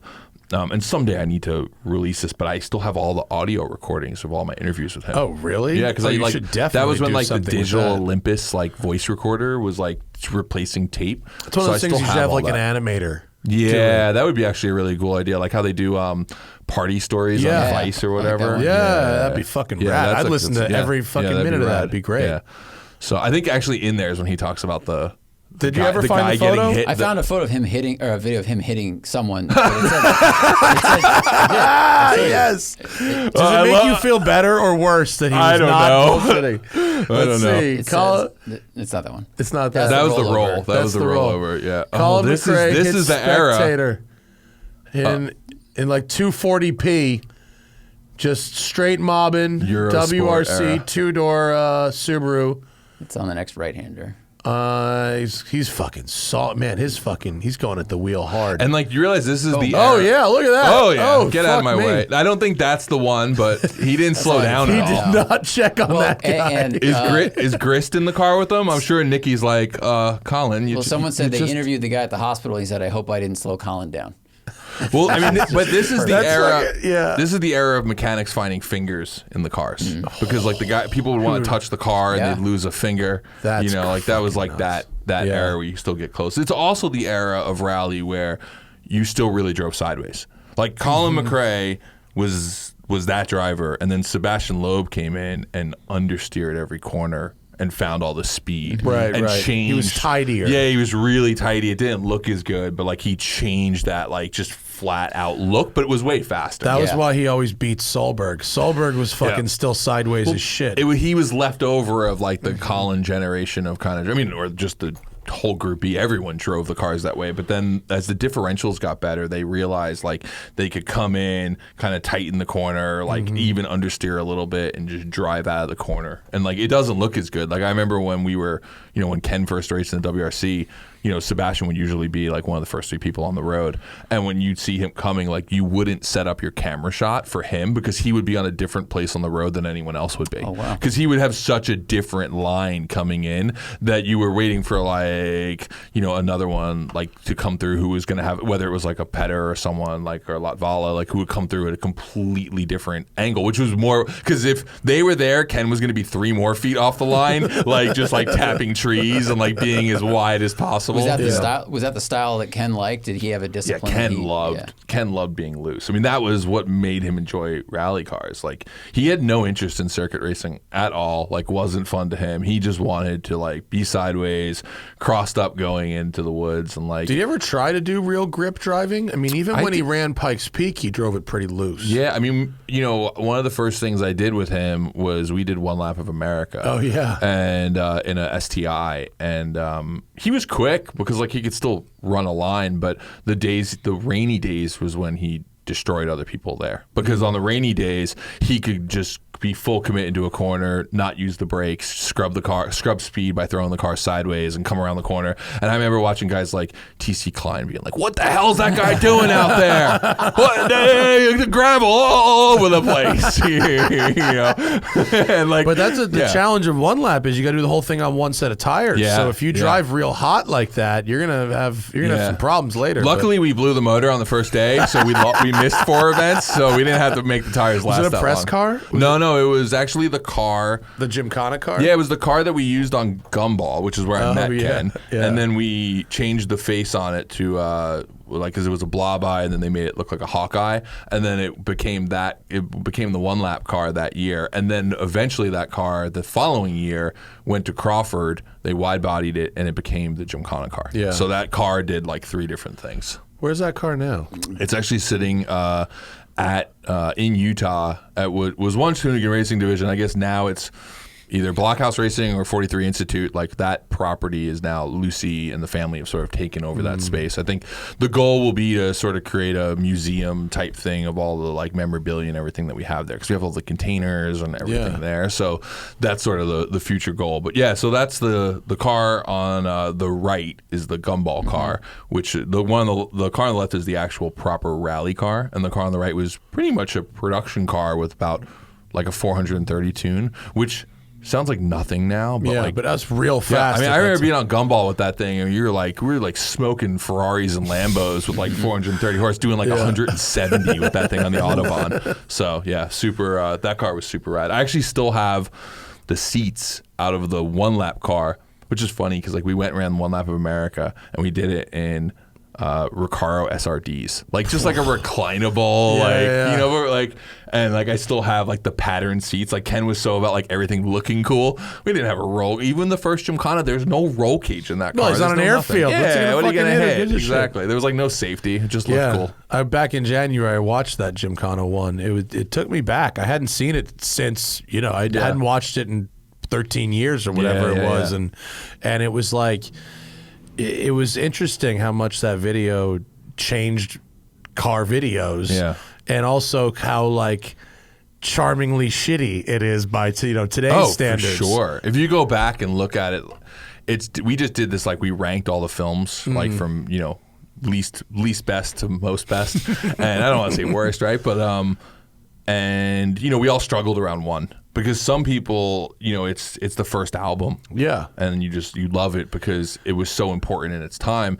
But it was interesting because some of the younger kids they weren't there in 2008 when that came out. So it just doesn't really register for them. It's almost like it's the demo, not the first album, Right. It's or like the mixtape that you bought out of a trunk in the Bronx. You're like, oh, this dude's eventually going to go and like become Jay-Z. But like right now he's someone else. Yeah. So, and I think that's, that was, but it's tough for me because I really like one, but I got to work on, I worked on one sort of behind the scenes on a creative level. I worked on 2. Again, I wasn't on set, but then 3, through 10, I was on set for all of them, and my role increased with each one. Really kind of like taking a lot of control on Gymkhana 5, which is San Francisco. But you go back to 1, and it's like there's a few things about it that are unique. One, we had drifting. Like drifting obviously existed, and we saw drifting, and guys like Ryan Turk had Off Seasons, which was like a great video. But I think that there was this massive disrespect for the car, like hitting things, sliding, there was this experience where you're watching someone go slide a car around and not care that they just slid across a piece of plywood or slid through grass, like tall grass. And I know it's it's not that it's destructive to the car really by much, but everything else before that, you just wouldn't treat cars that way. And that was the thing that really stuck to me was this. And it kind of, as time went on, we started to understand the concept a bit more, but it was treating a car as it was disposable. Yeah. And that's how we treated skateboards and snowboards and BMX bikes.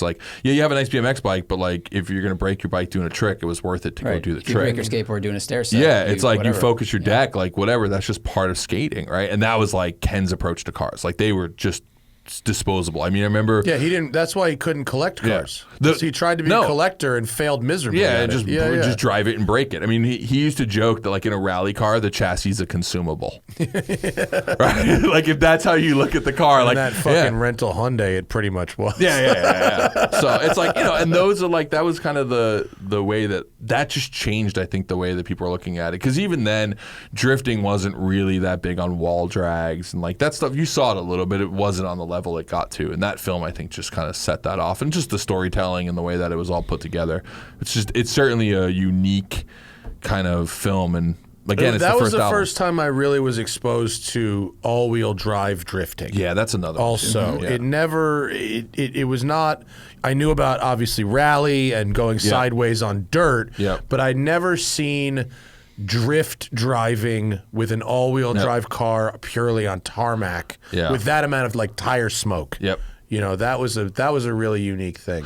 At some point I need to put this together, and I've thought about it, but there's a couple really famous rally maneuvers, right, that have happened on stage that inspired that film. I remember as we were putting this together, Ken was sending me videos of oh, this happened at WRC, Spain, and this was either Colin driving or whoever, and oh, this is Francois Delacour in this corner, and it was things where the car actually got untidy. They overdrove the corner and then pulled it out, and that was this thing where it wasn't good driving in rally, because if you had a cleaner line, you would have been faster, but you sent it a little too hard. Right. You dropped a wheel off. You went out to the edge. You went kind of backwards, and then the car. That famous Evo shot, right, where he comes over the crest and just goes reverse. Right. The camera has to fucking pan. and the guy's just doing a burnout, and then it's a V turn, and then you guys went, what if we make an obstacle to do Gigi that? Gali did that, and like that was one in the video where like that's one of the scenes that we had listed is like, how do you do that? And that ended up becoming the slide around the cone. That's like the reverse slide that's like shot over, like slightly overhead in the condor of the STI. And which, by the way, interesting, Ken tried that multiple times and got it once, but every other time, because it was a stock car, the fuel starvation would stall the car. Yeah, so like later on when we were doing them, we had all these fuel pumps, so we could actually do them. In the beginning, you'd be like, and just die. But there was like all this real stuff that was happening in rally that inspired all the maneuvers. Obviously, like donuts around the Segway, that was more Ken saying, hey, I've seen people do controlled donuts, but I've never seen it like moving, like being able to not just do this, but control it like in a direction. And that just became this conversation of like, what would be the best thing to go around? And we talked about everything from, motorized bar stools, because that was like a weird thing at the time. And the V8 bar stool. Yeah. And I actually just talked about this on Jason Ellis's podcast, that the reason we chose the Segway, because the Segway ended up becoming like this like supporting character for the films. But the reason we chose it, because like all of us hated people on Segways, and the thought was like no one would care if you hit the person on the Segway. Like, That's good funny. for them. And in the end, it became the opposite. Like everyone attached to it, because like they're like, oh no, you're almost gonna hit the guy on the Segway, and it was this thing of like, oh, the Segway guy. But it was also something you could move forward, was visible, was recognizable, and like Segway donuts ended up becoming kind of a weird like trope for the film series. There's an amazing podcast I just listened to about Dean Kamen, the guy who invented the Segway, and what a fucking shit show it was. Friends with my mom. Really? Yeah. That's interesting. Yeah. So. The story of the Segway is fucking crazy. Yeah. Wild. Inventors, just weird people. Really, really weird people. So, now what? What the fuck was that, Zach? Siri had the answer for Siri us. was like, here's what you guys are going to do. So now what happens? It's a good, it's been a fucking brutal year, right? Yeah. I mean, obviously, it was just something that I'm not going to say it's not like something you expect, right? When someone's a race car driver, especially they compete in something like rally, there's always that thing in the back of your head that you think about the what if, but like you push that back really hard. You try not to think about it, and you build. But you do, right? Because you have investors and you have other people like who are looking at the company and questioning like, well, what would happen? So you build these case studies and you do all these things in your head of like, well, what would happen, right? What would happen if, Ken wasn't, even if just Ken chose to just woke up one day and was like, I don't want to do this anymore. So there was like always this plan, I think that both Ken and I like went over of like, what does this look like? But then it happens and the fucking plan's out the window. Because you don't think about the emotional piece of it all going together and like how that all happens. And, that's, I think the struggle for us over the past few months was getting to the point where everybody at Hoonigan really wanted to do it again. And like what the path forward was, and like not just doing it because it was a job, but then also not just doing it because you felt like you owed it to Ken, right? Like you have to find something where you want to do this, and like it pays to sort of the legacy and all of that. But it was certainly this thing that in the first month, I think we went back and forth, right? Like, oh, we should do this. And there were definitely days where I think some people were like, I don't like want to do this anymore, right? And especially the people who were really close to Ken and like close to the team. I mean, realize Hoonigans is this like really big machine where not everyone dealt with Ken, right? Like, and some people were kind of just doing their own thing, and everyone knew Ken, but like, he lived in Utah and we're here in Compton. So it's like, we didn't spend, I spent every day with Ken and, talk to Ken all the time. I mean, very rarely did a day go by that we weren't discussing something. And we walk out of it. And I think at first, because, Ken, especially to like myself and Ron and, Derek and a lot of the guys on the team, like, Ken was so much a part of our lives, and the family was so much a part of our lives. When we traveled with these kids on the road, watched them grow up. I mean, Leah, who just won her rally, won her class this weekend in rally. I remember she was a month old the first time I held her. Because I remember those kids growing up. And so I think the first thing we all really just kind of. We're like, we don't want to deal with work. We just like, we don't want that to be a thing, and we just kind of turned everything off. So we're like, all right, we're going to turn off all the content. We're just not going to do anything. We turned off the social. We turned off YouTube. We turned off everything, and we were like, all right, we just need to really like focus on like what's right for like the family and all the people who are close, and like kind of get that back up and running. And it was actually like Lucy who really was like, she just was like, I don't want to stop. Like, I don't want like Ken's passing to be something that changes potentially, you know, like Leah's career, because like Ken and Leah were working heavily in like her in motorsports. I mean, obviously she's racing rally, but she's like really interested in single seat open wheel stuff. And like they were doing tests at the end of the year that like, you know, and all this was happening. And she was like, look, we need to just make sure that this stuff also moves forward and everything. And, you know, I think when you get that, you sort of look to her as the North Star of like how everyone is supposed to kind of react. Right. And, you know, and everyone, I think one thing that both Lucy and I realized is like Ken meant so many different things to so many different people that like everyone sort of like took this differently, right? And so I think the first month we really struggled to kind of get back up, and like, but I didn't want to like react immediately. A lot of people were like, oh, we need to do like a Ken, you know, like a Ken event, like a meet, a gathering, like, you know. I was just like, I just don't want to do anything right now that like I haven't really like thought through. So we just kind of stepped back, and we had made a tribute video that we played at his like celebration of life. And after it was done, I was like, you know what? It was not intended to go up on YouTube. It was not what we made it for. We made it, and the way you know that is it's copyrighted music. And but we made this thing that we put together, and it went out like less than 6 days or something after he passed, and we put this like just this huge thing all together of like everything Ken had done from snowboarding and skating and like just this whole like everything in his career. And we decided, you know what, let's put it on YouTube.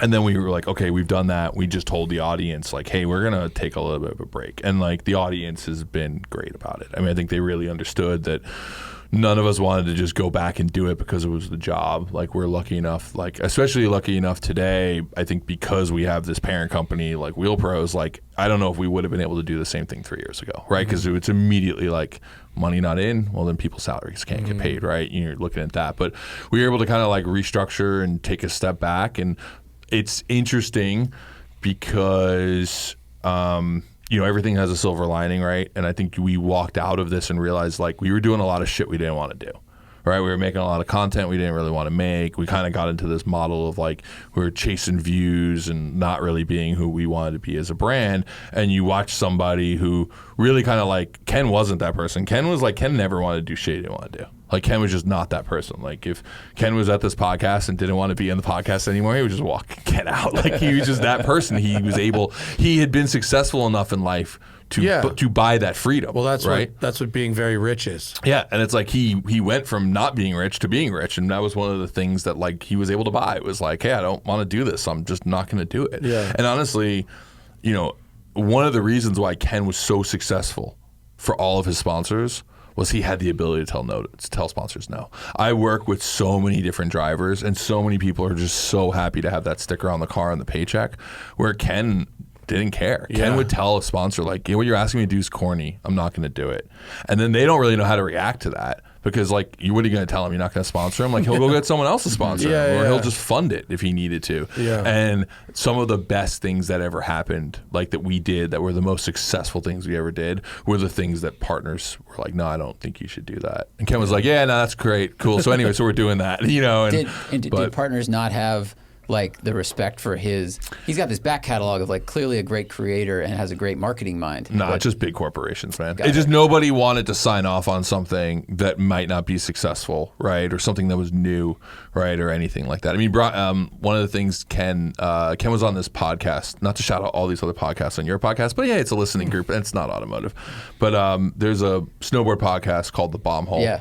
And I actually never listened to this podcast when it came out. He did a podcast with them like 2 years ago. Everybody I knew was like, man, did you hear Ken on The Bomb Hole? I'm like, no, I hear Ken in my fucking head every fucking day. What I don't need there is nothing new on a podcast. Yeah, what I don't need is to spend the like hour of solace I get listening to true crime and to hear Ken talking to me about work. No, I don't need this right now. But obviously after he passed, I was like, I think I need to like go listen to this podcast. And he talked about that when he made the first Gymkhana film, he went to Monster Energy and was like, hey, this first film, like, I'd like you to be involved. It cost me $30,000 to make, which is so crazy because I know how much it costs now and add a lot of zeros to it. Yeah. And he's like, yeah, 30 grand. They're like, no, we don't like get this. Like, it's a video, like on the internet. Like, it's not. Sounds right. Like, yeah, like who's gonna do this? And they passed on it. And then DC had the vision and said, hey, we'll do this. And Ken, even though he was, because at this point Ken had sold a company and was, he didn't want to go to the company he sold and be like, I think you guys should do this thing because I'm like, I took the money you gave me and I became a race car driver and I want you to do this thing. So like, he didn't go to them and try to sell it, but he mentioned like, hey, I got this thing. I just want you to see it because I don't want you to say, hey, why didn't you involve us? And then DC did it. And then I don't know how much you know about this, but 4 years later, Ken's merchandise was the #1 selling piece of merchandise ever in DC history. It outsold like Rob Dyrdek, everybody else. Like he ended up creating this thing that really paid back for DC Shoe Company, Anyway, it's one of those things where like, I think sometimes partners were afraid to be new, right? Yeah. And Ken would just drag them along unwillingly, and then once it was a success, it would win, right? And this was something that, Ken and I used to talk about all the time was clients hate me during the process and then love me during the success. Because like, I don't care what you're asking me to do. If you were so good at this, you would do it yourself. Like, just get out of my way. Like, don't stand in my VTR with me. Put them in a different van. I know every client who's listening right now is like, that's why we have our own van. but it's like, just trust me that I care about this more than you do. Like, I care about this. Was it ever totally bombed? No, I mean, we've had a couple misses that are other people's successes, kind of thing. Like we did this one video, which was Ken really thought that like, because we were in the early days, to like rewind a bit, in the early days of this, viral was like this weird world. Like it was still small. So everybody who was viral was sort of viral together. So for example, do you remember Will It Blend? Oh yeah. Well, like we did a collab with Will It Blend because like we all knew each other. Like there was like a top 10 list of people who had viral videos, and we were one of them. So we were like, hey, we have an RC car. You think it'll blend? Like, yeah, we'll blend like it. You, Will It Blend, and the Whistle Tips guy. Right, exactly. And then there was this like hot Russian girl who would like do like word of the day. Or something. Wow. And like we did a collab. I heard about any of that shit in so long. Right, we did a collab with her. Like the world of viral was very small. Like if you weren't a cat falling out of like a bathtub and you were actually trying to create viral content, it was a pretty small group. So like one of the things that was starting to do well, and this is before like Vivo and all that, was like music videos. So Kim was like, well, if we made a music video, like that could really get big. And I think we tried a couple artists who all said no to us, and eventually we ended up doing a music video with the group named the Cool Kids, which was like a rap group. Like they were known best for they had a song about BMX. I remember that. Anyway, this was Gymkhana 3, Part 1, and it's still like, I don't know what the views are. Like, Zach, bring it up, because I'm sure it's like more views than most people's biggest successes. But when it came out, I mean, the hatred was thick. Like, really? You gave us Gymkhana 1, and then you gave us Gymkhana 2, and then you left Subaru, and you made a music video? Like, what is wrong with you? That's pretty funny. So, like, Gymkhana 3, Part 1. Oh, Part 1, okay. The Cool Kids music video. Or like it just disappeared, no one watched it. But I want to say it has like at least 5 million views, which like is pretty fucking successful. Most people would call that like pretty good. 5.9. 5.9 million views, right? So like, that was still somewhat successful, but for us it felt like kind of a failure. But luckily we released Part 2 like the following week, so it was like quickly forgotten. And that has 70 million views. Yeah. So that's more like it. That's more what we're used to, right? So, but yeah, I mean, look, we were lucky to not have more misses, because we certainly like swung on things. But all the Gymkhana films pretty much hit. I think the Gymkhana 10 didn't do as well as Ken wanted it to do. It still did 30 million or something like that. That's the electric, or that's that's the 5-part one. Oh, I mean, look, Electricana I think all of us knew Electricana was going to be a struggle, because you're in this. It's a really weird Venn diagram. The people who like electric stuff, and then also like cars that make tires smoke, is a really weird small crossover. And you know how you know this? Go search Electricana on like Engadget, TechCrunch, like any of those ones, and all of them are like, this is sophomoric. Like anyone who uses the word sophomoric, first of all, suck a dick. Second, funny. like that's the group that was that. I think the electric audience is normally looking at. Harley Davidson learned this hard lesson. Yeah. The people who like Harleys and the people who like electric motorcycles is the fucking circles don't even touch. Yeah, they don't touch. And so, I mean, it touched enough that, there was, 8 or whatever million people to watch it still. And obviously, Audi was heavily involved, and it was kind of like that thing. Yeah, but also, like, it's a weird one for Ken because that was sorry to be playing with loud things on the table, but ironically, the plate that says to not that be says loud. "Don't hit." I'm ticking on. Sorry. Zach, get one made out of cork. Stop using the quiet please air horn. Yeah. But no, we went into it knowing that, but at the same time, and this is an interesting one. In the first week on Instagram and TikTok, the just segments of the video did over 100 million views. Yeah. And I think that this is what my feeling is of it. Watching an electric car do 1 or 2 amazing moments is about the Overton window of acceptability and on that. By the way, I just want to point out that I just shit on someone for using the word sophomoric, and then I just use Overton window, but whatever. Here we are, right? I myself your parents are scientists, you got to Yeah. So anyway, but that concept, the Overton window is the window of what people are willing to accept. And you're watching the car slide around backwards, crazy reverse entry, lost in smoke around the Las Vegas sign was cool. That got 35 million views on TikTok alone. Yeah. But 8 or 9 minutes of it, that's a little different. Sure. And I think that was it. I think that the casual viewer who would watch something on TikTok or on Instagram on a reel didn't care that the car didn't make the noises they want. But the person who was going to sit down for 9 minutes, 9 minutes was different. And also they were expecting something different, right? Like the person who watched, the 35 million people who watched that video were the same 35 million people who watched an incredible football play and who also watched some other ridiculous moment in sports and it checked that box. But won't watch the game. Yeah. So I think that was a lesson learned with that, it's just who you're speaking to. It's always, first rule of writing, know your audience, right? So. Yeah, and it's an interesting thought process. A lot of people who watch reels on Instagram and TikTok watch them on mute. Yeah, so they don't even know. The sound doesn't even actually matter. Yeah, it's 75 or 85%. Right? Yeah, all of our podcast clips have to have subtitling on them because a lot of people watch them on mute. So for that audience, the sound is completely irrelevant, whereas who watches YouTube on mute? And Gymkhana's always had a natural soundtrack because of the engine. And so now you take that away and for me, it just changed the experience of consuming the content. And I think that was also the problem with the Cool Kids video, and we learned it there. It was you put music on it, and people are like, that's not what we're here for. We're here for the anti-lag and all the other cool, pneumatic shift sounds and all of that. It's almost like really music. Cool. If he's coming towards camera and it's just, engine's building, and then goes to decel, you go, oh, what's about to happen? And then you cut to the shot, and now there's a donut or whatever, so it's all these payoffs. The thing, so the process of editing the videos, when we edit them, there's usually there's 5 main cameras, and then you have a bunch of other GoPros and stuff. So usually we're taking sound from about 8 or 9 cameras, and we just put them all, and we just run straight level across. So it's just noise, right? And I get really used to the noise because I'm editing it for 6 weeks, and that's just all I hear, right? And it's still it's still engine noise, but it's just there's no levels to it. And the minute there's 2 things, and it's so weird because it's just how your brain works. I know all the sequences don't change. The video's locked, and now I send it to color. And the minute it goes to color, it all feels like one video. All of a sudden, there's no interruption. None of the edits changed. It's still the exact same clips and timing, but the color, kind of brings it together.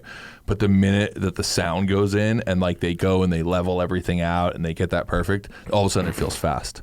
And it's weird how, because you said, you're hearing the decel moment and then you're hearing this and that, it's such a part of the film that really is difficult to recreate with the sound of the electric car. Because the electric car still, by the way, it's not quiet. It's loud as shit. Yeah. In some ways, Ken was actually, I think at one point asked for earplugs because it's just a screeching noise inside the car. And the tires are also really loud too. But it's such a part of the experience. And I think it's something that we will certainly struggle with the future of electric and motorsport because that sound is just Dude, I drove an electric Baja truck for a TV thing, and I had the greatest day on earth. Of course, yeah. And then you cut to the drive-by shots, and it's just just tire on gravel, and it doesn't connect the same way as the Same with experience rallycross.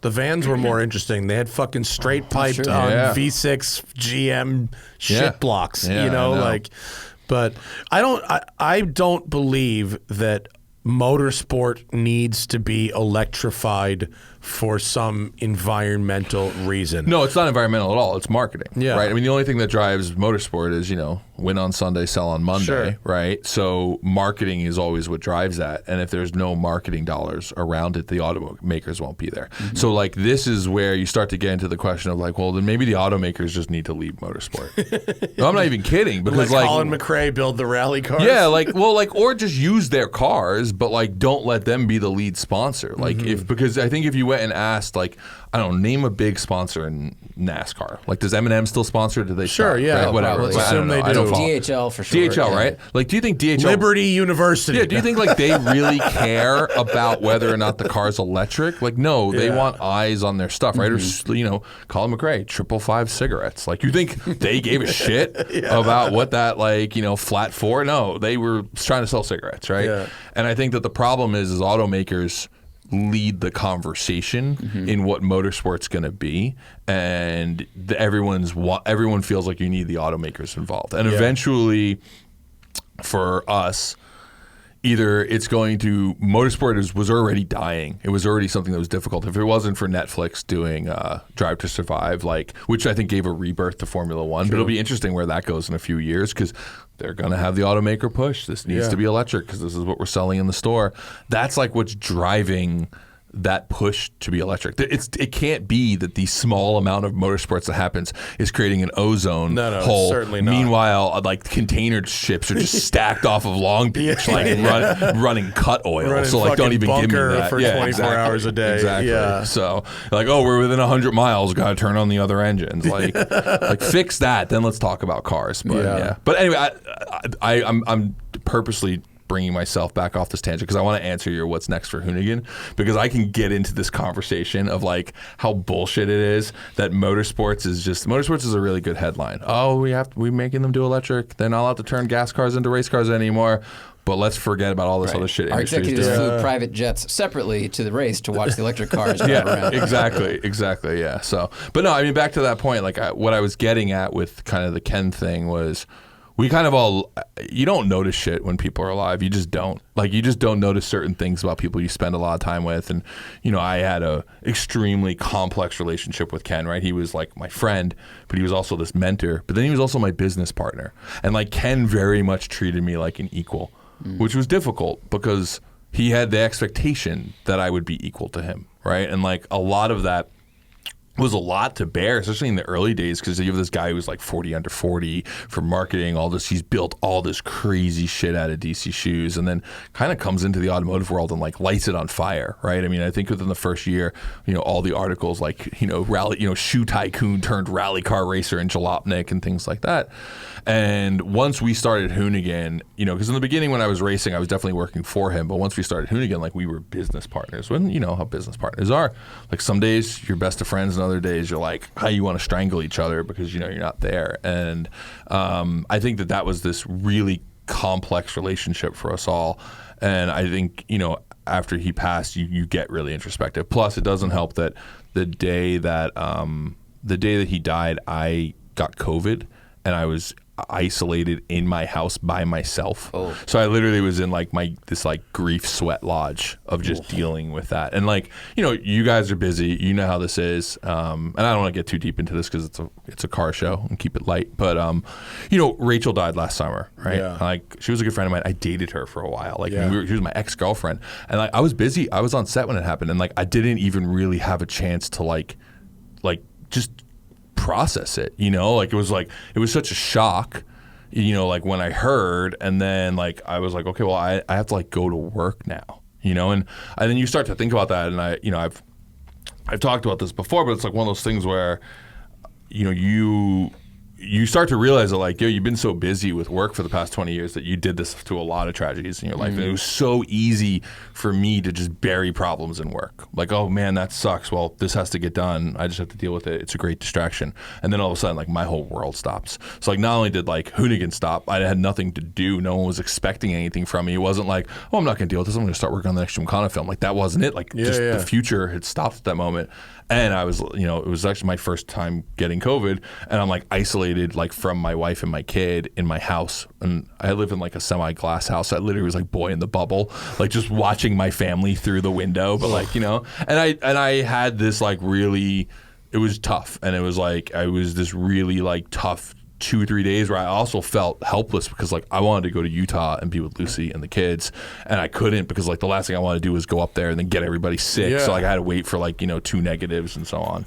And but it made me like really kind of like think through it all. And then we did the memorial, and you know, and I spoke at the memorial. I set the whole memorial up. I had all the different speakers like Rob Dyrdek and Todd Richards, and Damon Way, who was Ken's partner at DC, and you know, like Salema, and all these people who came out and talked. And you know, I set the whole thing up, and I was the one who was like supposed to close it and like talk through it. And I kind of prepared what I was gonna say, and I've been on camera for years, and I've always been used to like talking in public, so like I don't really think about it. And I was like super nervous to get up there, and I kind of just monologued it, and afterwards I think is when the words really sat it like you know, like synced in, because like I thought about all the stuff that I said up there, and a lot of it was, you know, repetitive of what other people who'd said before me, but there was this big thing of like how, you know, afterwards there's 2 things that really like I took out of my relationship with Ken. And one was he was really good at like creating opportunity for people who like deserved it or worked hard. Right, like he was just one of those people. Like I looked at not just myself, but all these people in the skate and snow and moto industry who'd worked with Ken. There's 500 people at this memorial, right? I mean, the memorial was the week after he passed. Like people, and it was the middle of the week. Like people just dropped everything and came, right? And just so many people who were there, and this like outcrying of like just how we were all connected by Ken. Like I wouldn't know half the people in the room. Like I wouldn't be friends with like guys like, you know, Jason Ellis. Like I had all these guys I know because of like my relationship through Ken. And it was this realization that like he was a really tough person to work with, to work for. I'm sure our friend Thad has told you that he could be a lot. And, definitely not. Yeah, yeah. No, actually, never heard that. Well, it's funny though, because like Thad, I think had so much like abuse in Dubai that he was like, he's like, this is fine. I don't care. I'm just happy to not be in Dubai. Just happy to be here or whatever. Yeah. But no, but like Ken was just really, really, you know, critical, and he expected the best, and that was like the kind of person he was. But also, and this is the thing that came out of it, was his expectation of the best was this like, it was weird because in some ways it was frustrating, because you're like, dude, like I can only give so much, like fucking like on 3 hours sleep, what do you expect? But then in other ways, like the expectation gave you the confidence to do it. So like here I am, this magazine guy, and I come over, and all of a sudden he's like, you're going to be a filmmaker.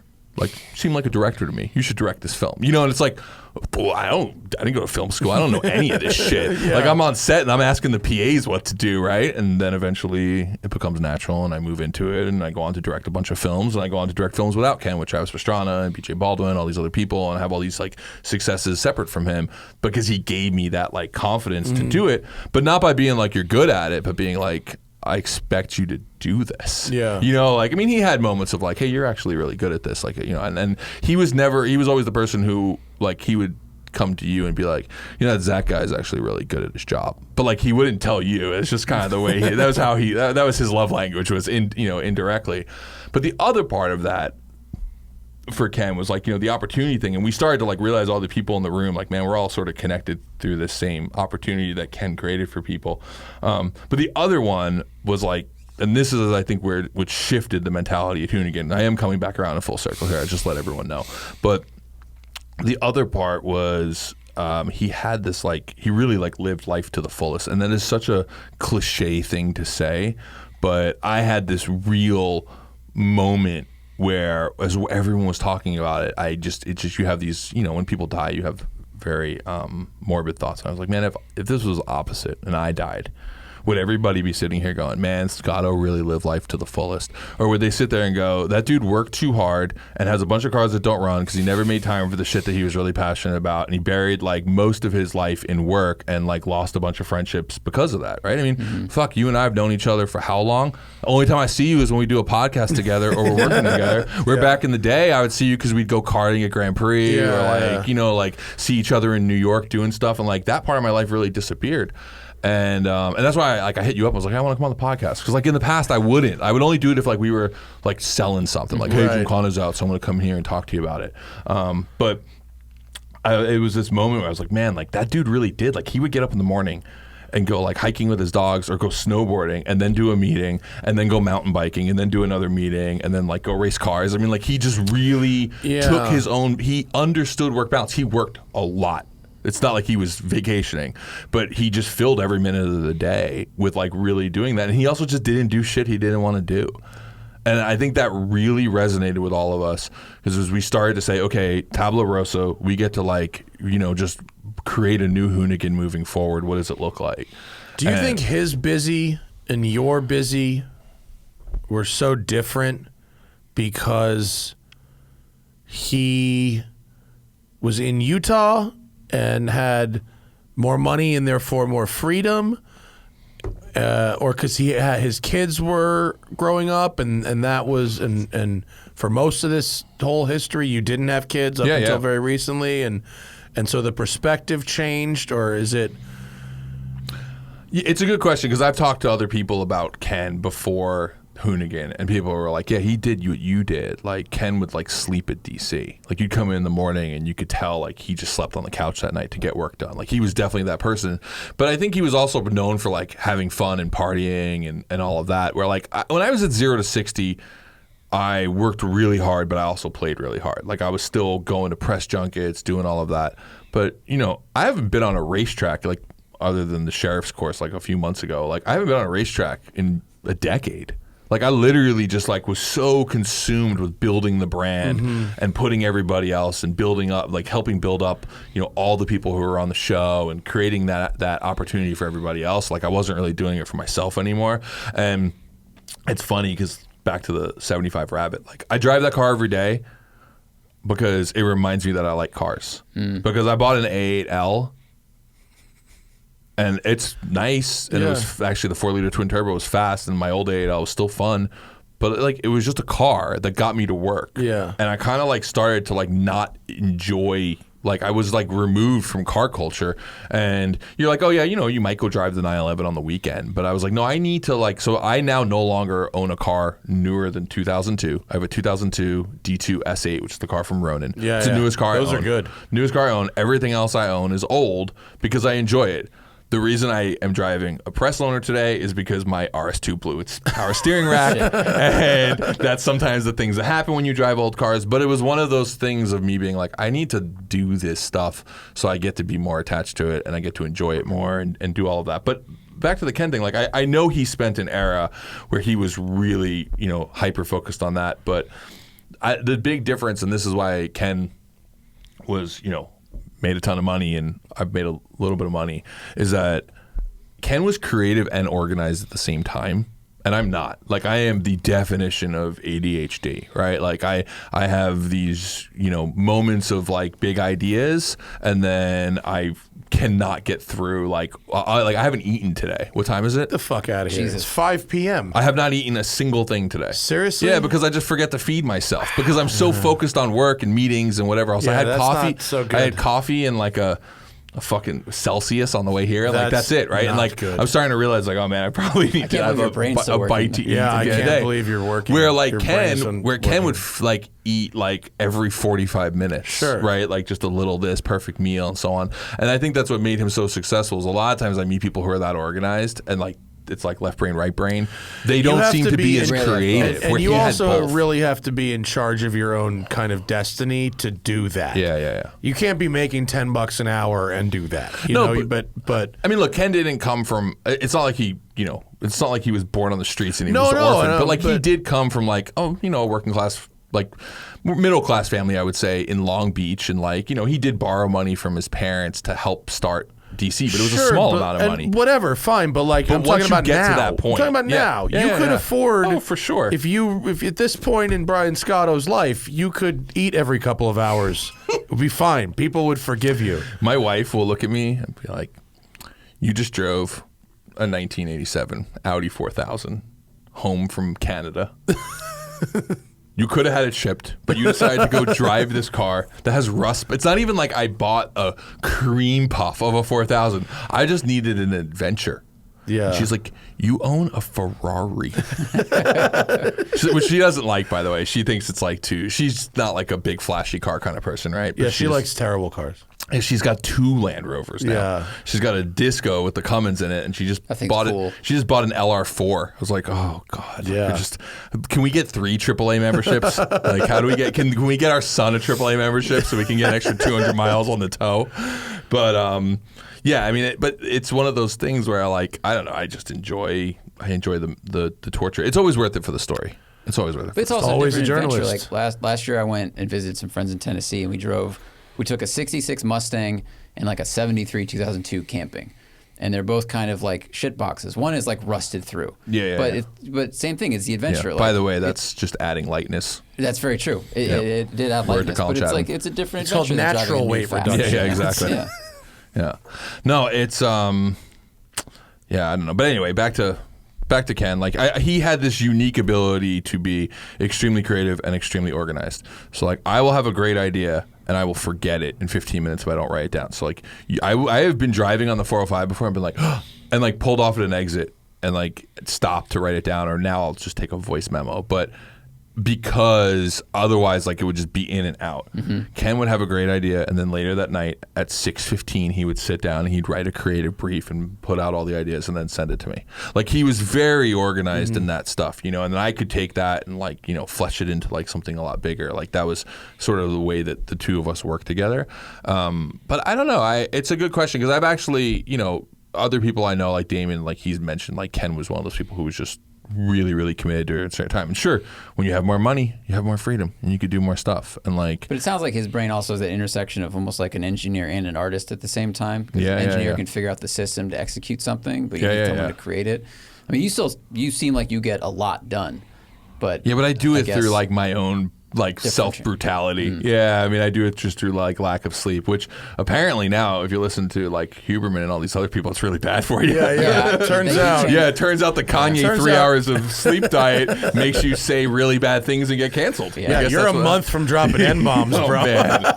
You're and 2 months from running for president. Like, you're ready to go. I think my hood pass expired since I don't work at Rides anymore. I'm trying to avoid that. So, but you do own a donk. I do own a donk, yeah. Well, technically the company owns a donk, which we just shipped to the United Kingdom. It's going to Goodwood Festival of Speed. Yes. How exciting is that? I don't think we're going to ride it up the hill, but very much should. None of us will be there for the running of it, but it's just cool to like be like, oh, that's going to be at the Goodwood. Has a donk ever gone to England before? Doubt it. I highly doubt it. I highly doubt it. I don't want to. What is?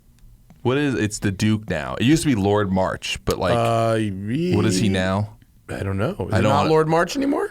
I think he's a Duke now. So I haven't know how been the paying ranking attention. system works over there. But all I want is a photo of him in the car. Like he's just a great dude, and it would be great to just see that, just British royalty and the donk. So I think we need to have our Goodwood here. I mean, don't even get me started. Don't even get me started. Why hasn't this been done yet, or has it? And there are regional hill climbs. Well, you're saying because of the hill climb element of it. I was going to say, because like, have you been to Goodwood Festival Speed? No, it's a short. I know you need to go, because the hill climb is a part of it. There's also the stage rally. There's like the forest stages up top. But there's also just like the paddocks and all the cars and everybody who's there. I mean, I would say it's like a bit like Car Week in some ways. There's a couple people trying. Like there's like that Velocity Invitational thing. Yeah. There's another one that's called Hypercar Invitational. Right. There's people that are trying to do it. Yeah. But the fact that it's on this like semi-private property. Oh yeah. And it's like outside of like the permissions of an official racetrack and whatnot. And I guess Leadfoot is like the like Australia, like that's like a New little Zealand. Yeah, it's like not exactly convenient. Sorry, I almost said Australia. My bad. Apologize. Sorry, to everyone in New Zealand. Miller. Yeah. We went to Leadfoot, Zach and I. I haven't been to Goodwood. We went to Leadfoot. So I haven't been to Leadfoot. How's that? Yeah. It's awesome. It's so casual, it doesn't really make sense. People are just sitting on the lawn. The only guardrail was like hay bales. Yeah. And you just watch like, a trip like 3-rotor RX-7 go by, and then a rally car, and then a new car. And it's just, it has this very approachable attitude to it, but the cars are psychotic and the road is on someone's driveway. It's amazing. It's pretty And amazing. everything really about cool. New Zealand is great. Yeah. New Zealand is delightful. Isn't like New Zealand, one of the weird facts is there's like not a single creature there that can kill you, where like Australia has like all of the creatures that can that's kill true. you. Yeah. That might be true. Yeah, like they It's a just, friendly neighbor, yeah. The most important thing about New Zealand is all engine swaps are legal if they pass a basic safety inspection. I did not know that. Yeah. Oh, that's good to know. The opposite, where Australia is pretty gnarly, I think, with all that stuff. And yeah. if you want to import a car into New Zealand, a left-hand drive car, you can only do it if it is a special car, only enthusiast cars, only special enthusiast cars that are approved by like a committee. Oh, interesting. So like you can't bring a Mustang GT, but you could bring a GT 500. Oh, yeah. Do you know that there's actually there's a smog law that if the car is special enough, you can get like a smog exemption. If you can make the argument that the car is rare and needs to be kept on the road for like historical purposes, Oh, really? you can get around smog for like 75 and up cars. Oh, yeah. I was trying to really? see if I could convince them that my That my 20-year inline cars 5 fit? swapped 944 turbo is is good for that fit. Historical Yeah, significance. It's historical significance. Is it like within the show and display laws maybe? I don't know. It was one of those weird things when I was trying to find some smog loopholes. I stumbled on this, and I it just became a takes dealer. It just takes a lot. very yeah, easy. Yeah, me too. You should just do yeah, that. that's what I'm in the process of doing. Yeah, just but, do that. Yeah, but It's it was legal, bro. Yeah. I didn't make mean, the law. Technically, I buy and sell cars, so You it's, do. it's- So do I. Yeah, I have probably a bigger fleet of cars than most dealerships do. Like if you go down to Lincoln, that guy's got like 5 cars parked out there. Yeah, My So- inventory is appreciating right now. Yeah, exactly. But no, there's apparently like a weird law. Like, but from what I've read, it takes a lot to argue it. I'm like, you sure really it does. gotta. Has you to be really like a gotta get behind 911 it. GT1 or something. Yeah, like that's I think what it's built for. Yeah. I'm sure It's like not built for your yeah. 5-cylinder swaps. Yeah, 944, exactly. I assure exactly. you. So, by the way, that's actually Ashley's project, but sure. Yeah. Is it an Audi 5-cylinder? Yeah, I guess yeah. what other choice would it be? 07K. That's like pretty which is cool. the like it's basically the RS3. That's like the Daza engine, but I'm going to get really nerdy. It's the same architecture as like the engine that comes in the RS3, and But what is it from? It's not from an RS3. What else is it from? What No, else is used for? the inline 5 basically became pretty popular in Volkswagen Audis from like 2005 up. They had like the inline. They brought back the yeah. inline 5. They ran them transverse. So you got to do a bit of stuff to get it to work around the other way. But there's these guys, Boost Brothers, that make a kit for it. So Cool. Yeah, it's not running yet, but one day. Eventually. Yeah. It's all hopes and dreams, bro. It's all hopes and dreams. So yeah. Good dreams. What good about the hopes. coupe? I saw it at SEMA. Aesthetically finished. It looked fire. Thank you. Unfortunately, it's actually in San Francisco right now at my friend Nick's, and he's dealing with the great tuning on looking it. car. It is the definition of like scope creep. Yeah. Right? I mean, I can't even begin. Like, the plan was like 500 horsepower, like fun street Audi coupe. And then Pryor started building that kit. And my friend Reuven, do you know Reuven by any chance? He's someone, if he's ever back here, he was, man, this conversation will be all over the place. But he was at Audi, and now he's head of technology at Lamborghini. So he's chief technology officer or whatever at Lamborghini, right? Sweet. But he goes by Dr. Crazy, is like his like German like superhero name. Okay. And I'm sure you can find him on Instagram. But he's do you know JP? Yes. Yeah, so he's friends with JP. All so right. like that's his world. But he knew the guys at Pryor. They reached out to me and were like, "Hey, if you're gonna launch this car, we'd love to do a kit." And that just like opened up the floodgates. Plus, the deal had just happened with Audi. And Ken said, "Hey man, you have to finish that stupid car." Because backstory is when I first met Ken, I already had that Audi. I've seen this guy's Instagram. Dr. Crazy Official. Yeah. Yeah? So Okay. He also has a great collection of stuff, and that's actually his white. So that's his white coupe. Oh yeah, that has the same kit on it. Cool. Looks good. So anyway, long story short, when I first met Ken, he needed to pay me for something and like told me to like set up an LLC, and I was like, bro, I'm fucking 25 years old. Like I could barely pay my taxes, let alone set up an LLC. He's like, well, I don't want to pay you directly because like then you're gonna have to pay a lot of taxes. And I was like, he's like, is there anything you need? I'll just buy you something.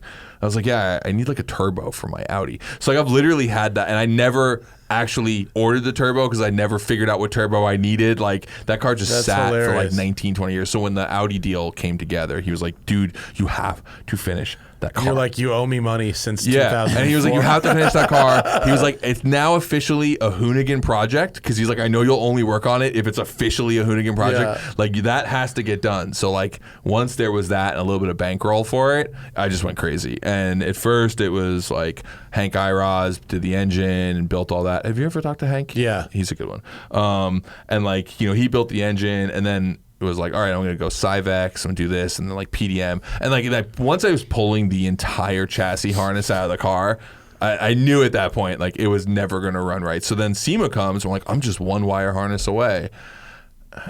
Anyway, I don't know. At that point, like the story just gets really sad. So the hope is that I actually have the thing running in the next 3 weeks. Oh. But yeah, but like it's cranked, but it hasn't fired yet.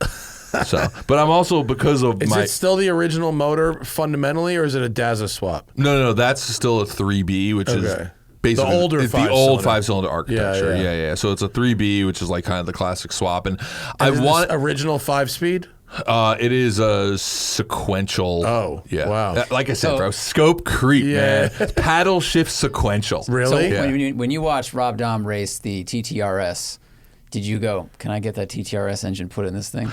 Like, no, because I'll tell you why. So the Daza, 07K architecture is a way better engine because it breathes better, and cars that breathe better don't sound as good. And I'm okay with 850 horsepower and sound like you were fucking... Yeah, it's like faux gras of fucking air. You're just ramming it into the head, and it just makes all these noises. That's why like the 10 valve sounds so good. The original Sport Quattro sounds good because the head didn't breathe that well, and it's just like the turbo's just mashing the air into the head, and it makes all these extra noises. Whoa. Oh, that's interesting. But when the head breathes better, it doesn't do the same thing. Okay. So like the 20 valve, like, it breathes better, but then the new 07K, one of the reasons why it's such a great engine is because it breathes great. You can get a lot of air into the cylinders. It also has that extra row of injectors because, it was direct and because it was right? originally, because it's half of a Lambo engine, right. so it was designed for Lamborghini, so it operates different. Where my engine's the other way around.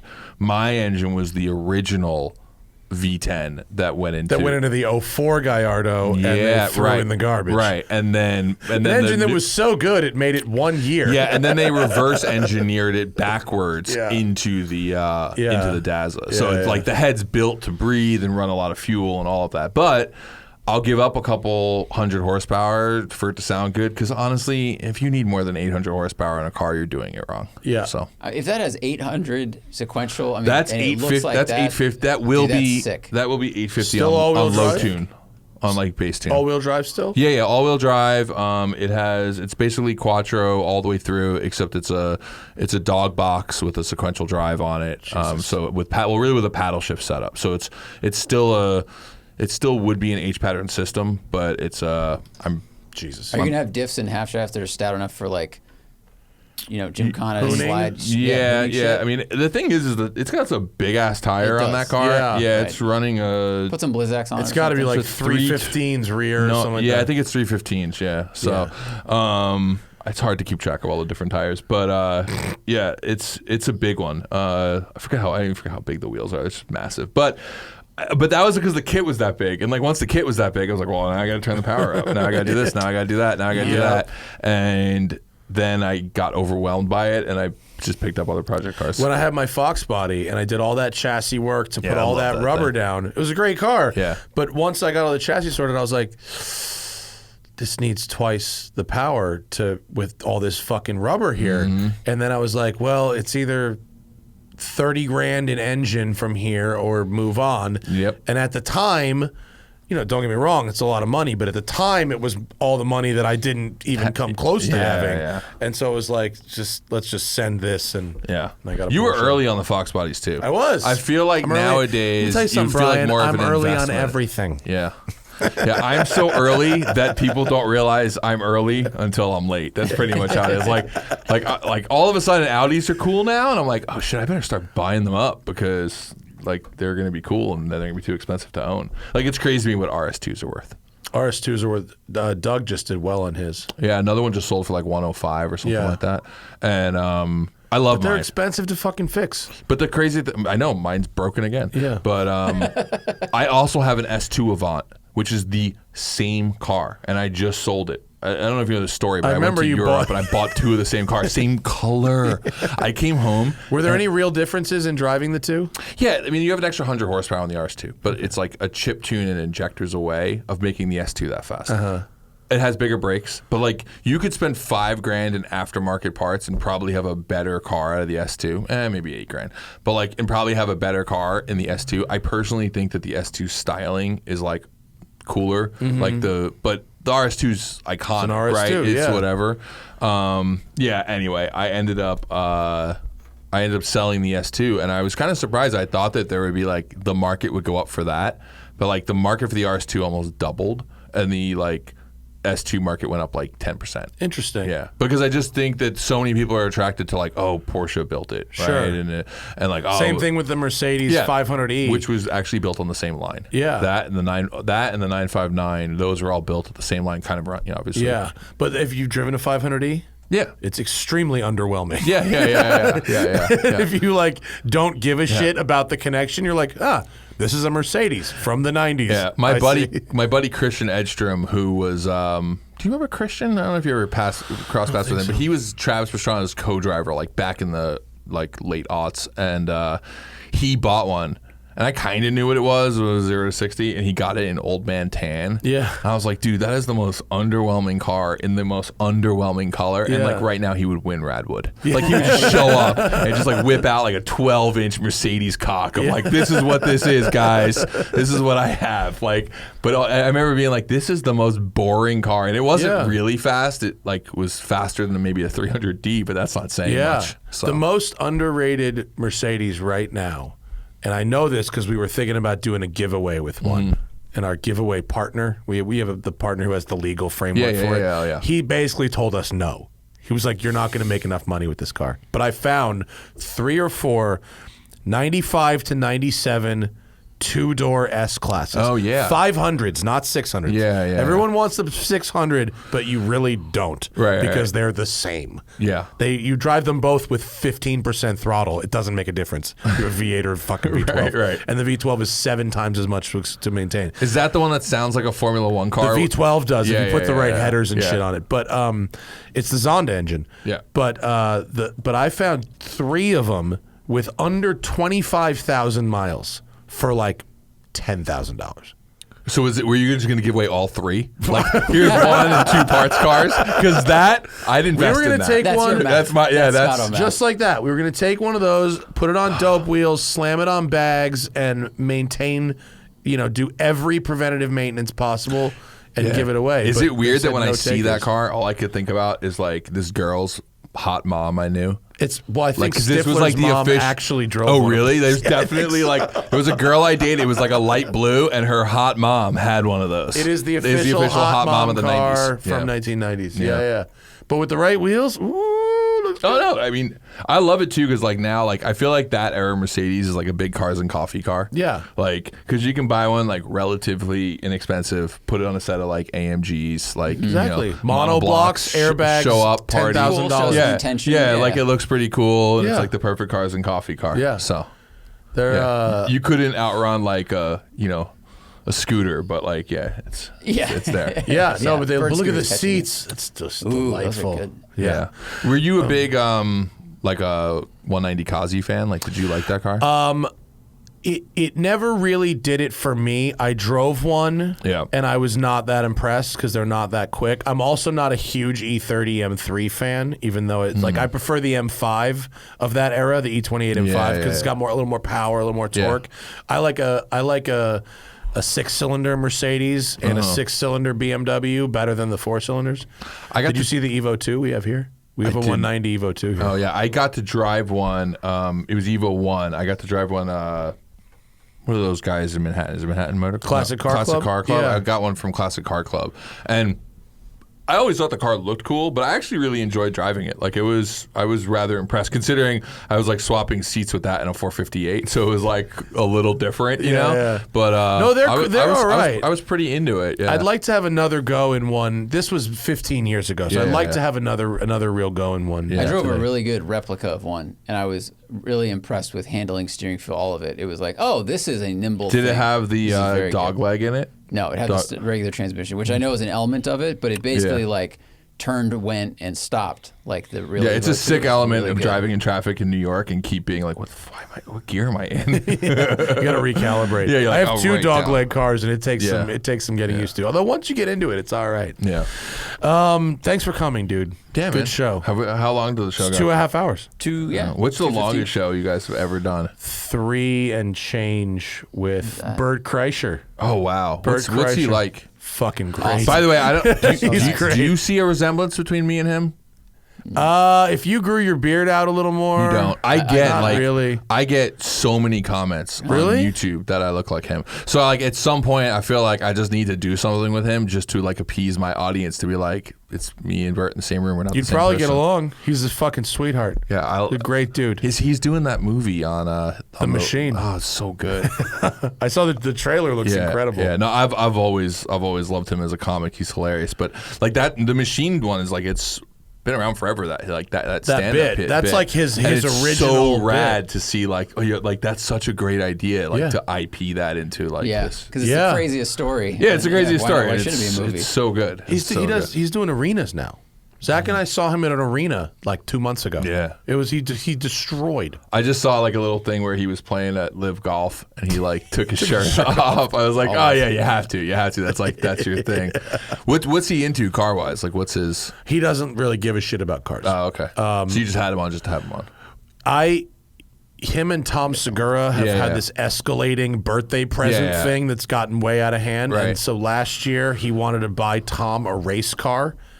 And so Joe Rogan told him, if you want to buy a race car, you need to call Matt Farah.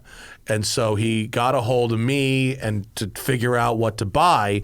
And then I asked him, when you're in LA, can you come do the show? And we didn't even talk about cars for very much, other than talking about the race car for 15 minutes. But it was a fucking amazing 3 hours. Yeah, I can imagine. It was so fun. And he bought Tom a Spec E46 race car for his birthday. I remember that because I remember seeing that when it was cool. like, was it blue or something? Or it's blue now. Yeah, I don't know what the original color was, but it's blue now. Yeah, I remember seeing that. Two Bears racing that'll never fucking happen. Yeah, well, anyway, at some point, I'd like to come back and try to set the world record for the longest show here. Only because when the Pearson did their show, they told me, like, at the beginning, like, oh, the longest show ever was, like, 3 hours. And I was like, psh. Okay. You want to All go right, yeah, the let's Chappelle go. move. Let's go. We'll need Like, snacks. let's go for it. I'll Yeah. need snacks. You don't need to eat. We need snacks. I haven't eaten at all caffeine. today, That's so, wild. like, I'll start to fade out We anyway. need snacks, but- caffeine, and possibly alcohol, and then we can. Let's then do we it. can I do, by the way, I We want to point killed a out. bottle of bourbon with Bert. Oh, yeah. Yeah, so I don't know how long I'll last after that, or if that I just cancel myself, and just all the filters gone. At I that don't even point. like cars. Yeah. It's just that would be the least of the things I could say. Just start saying all the things I know of other people. If I knew that was the goal, I would have pushed my would've- wife's birthday dinner reservation a little bit. As it is. Happy birthday, Hannah. yeah, nice. But we can plan for. I'm going to just answer one last thing for you. This is where like you guys are trying to wrap me up, but you didn't actually say what was next for Hoonigan. I got to like the whole meeting. Got of close. it. I'm going to keep coming back around to that. That's If the you theme have here. an answer to I'm that gonna answer it. question. So I think we just sat there and we figured, okay, we want to do stuff we all want to do. And we kind of actually stopped. We realized that like we didn't really as a group enjoy some of the, like the really big cars we were building. Like we loved the Honda Ridgeline project. It was super fun. You just saw it at looks Long so Beach. It looks cool. cool as Oh shit. my yeah, God. and it was super fun. But Why like, is there no handbrake in that car? well, because it's not really what it's built to do, right? But it was this weird thing where like all of us, like, we enjoy the project and we love the guys at Honda are great and they're super fun to work with.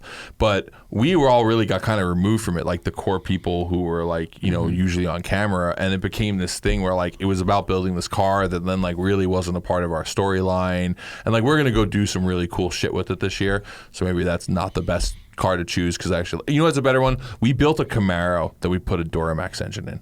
Because actually, as I started thinking about the Honda Ridgeline, I'm like, actually, the Honda Ridgeline's super rad. Not and like, I really the enjoy IROC? Not with the, had the big block in it? We built I want to say a Gen 5 Camaro. I think it's Gen 5 Camaro. And like we a 2010 Camaro? Yeah, we put a Duramax in it. Yeah. Okay. And we, the reality was like we built it because it was an internet car.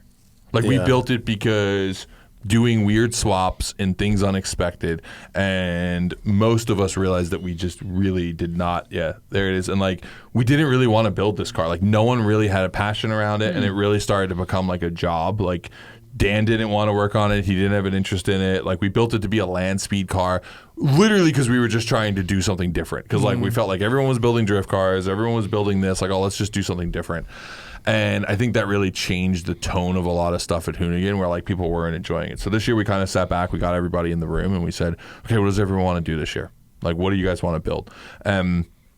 I was like, oh, well, I want to work on this. I want to work on this. And I was like, okay, cool. Everyone, we're going to go back to like kind of personal projects instead of it being like company projects. Because at the end of the day, everyone's like more invested in like building their own stuff, like than building the company stuff, right? And you compete with other people in the vlog world, and like that's what they're doing. Like they're building their own cars. And on Hoonigan, we were doing that, but then we started like building these bigger projects, and they were fun. Like that Rolls Royce we built is sick. That thing's a hoot to drive and like so much fun. You know, we built a hemi-powered Rolls. Yeah, right. It's cool as fuck on a Morrison chassis or something. Yeah, it's on a Morrison chassis, and like that was super cool. So on and so on. But we now are like, all right, well, hey, we're gonna build our own stuff. And then the other thing we thought about, because we're like, hey, we want to do something around Ken and Gymkhana Grid, which is like the actual racing series, like the head-to-head racing series, had been operating in Europe for the past decade, but like we knew it was a bigger lift to make it happen here, and I think all of us decided like all of us want to compete in it. Yeah. So we're all going to build cars to compete in it, and then we're also going to like invite people like you to come compete in it and you to come compete in it and make it this thing that we build back in the US with the idea that like what I don't want to have happen for Ken's legacy is like, you know, 10 or 15 years go by and people are like, I don't know, where can you even find a Gymkhana film like now that we don't use YouTube, right? Like it sounds crazy, but you know, we don't use DVDs anymore or laser discs, right?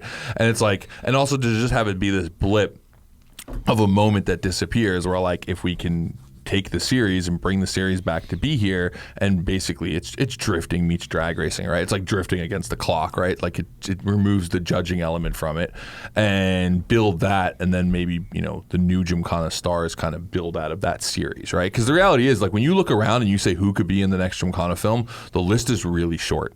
Right, Travis Pastrana obviously is already in it, but there's not a lot of people who've like built that as a discipline that they've like perfected, right? It's a very small window. It's mostly guys in rallycross, right? Like that's the window, but like you want to build that bigger thing. So we decided like, you know, Hoonigan was kind of known for like we just did everything. Like it got to the point where it was like I'll just boil the sea, we'll figure it out. And we're like, you know what, let's just be really focused this year. Like let's do the projects we want to do. Let's really focus on you know, taking Gymkhana Grid and kind of do that. So like it's been rad because we're all gonna, at least most of us are gonna compete in it on some level. So like I'm building a Toyota Corolla A86 with a VR6 engine in it because I had to be different. And I had to be difficult with myself. I couldn't just make something easy. Ron's building his Evo that he's been building forever. Vinny's got a LS M3 that he's building, and like we're, you know, I'm sure Gary will end up running his Skyline. Like we're all putting, you know, Hurdle has one of his many cars will show up for it, but like we're all putting these projects together to go do this and kind of just be like more focused. And I think that was like the thing we learned in the end of like it all was like, hey, this is going to continue.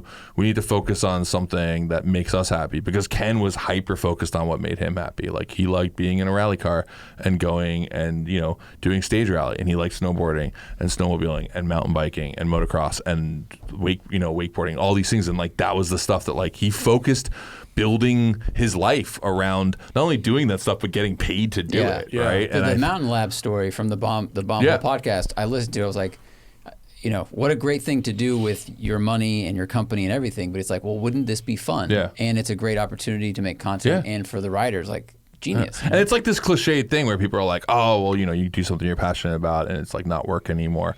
And it's really easy to get off that path. Like it's really easy because you start chasing views, you start chasing different clientele, sponsors, whatever, or you look at what everyone else is doing in YouTube and you're like, oh, well, we'll shift and do this a little differently. And I think it was this moment of us being like, man, we just need to go back to like being what we want to be, but also like also just be willing to experiment, to like go do new stuff. And that was like the conversation I was had. And it was interesting because like once we had that, I think everybody in the room was like, all right, yeah. Like this makes sense. This is like what we want to do, and like it's more fun to be on set again and like do all that stuff together. And yeah. So I mean, that's kind of the future forward. And obviously, there's a lot going on with, Leah Block and Lucy and and like the stuff with them. And the goal would be to keep Gymkhana going.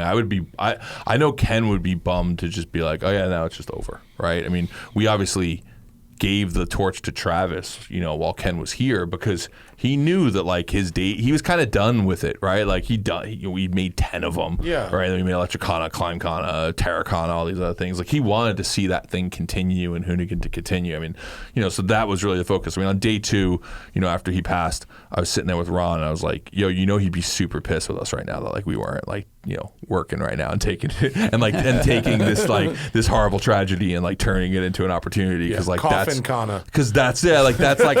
like how his head worked, like he just would be like, yeah, just fucking, all right, what do you do with it? Like we broke that, like, okay, now fix that, right? So anyway, I mean, that's to answer it, because otherwise if you're listening to this podcast, you're like, oh, I've been here for 2.5 hours and he talked about a bunch of shitty Audis, weird swaps and like all this other stuff, but didn't get to like the actual answer. Well, that's the most Hoonigan answer ever. Yeah. What?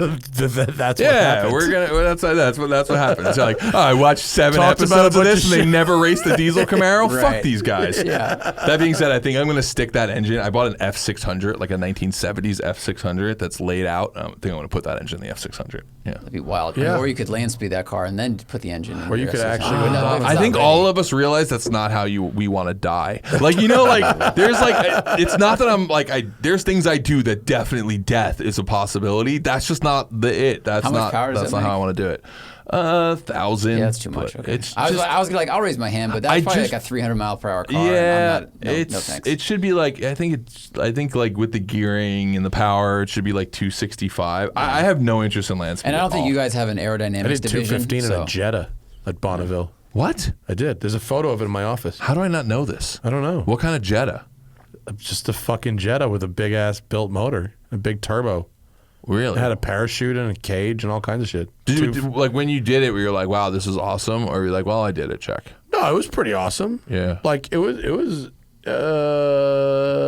yeah, there it is. I wrote the headline on Road and Track, the most traumatic part of doing 211 in a Jetta is the lack of drama. But pulling a chute is fun. Yeah. I recommend that. I did like the fastest I've been like 190 on like Autobahn. And I was like, yeah, I'm pretty good. Like the difference between 170 and 190 didn't really feel like anything. At Bonneville, it feels like nothing until you cross about 180. Yeah. And then you start to go, I'm going kind of quick now. Yeah. But like 150, forget it. Yeah. It's like, whatever. I did 185 in the RS2 on a downhill in Arizona. Statute of limitations are over by now.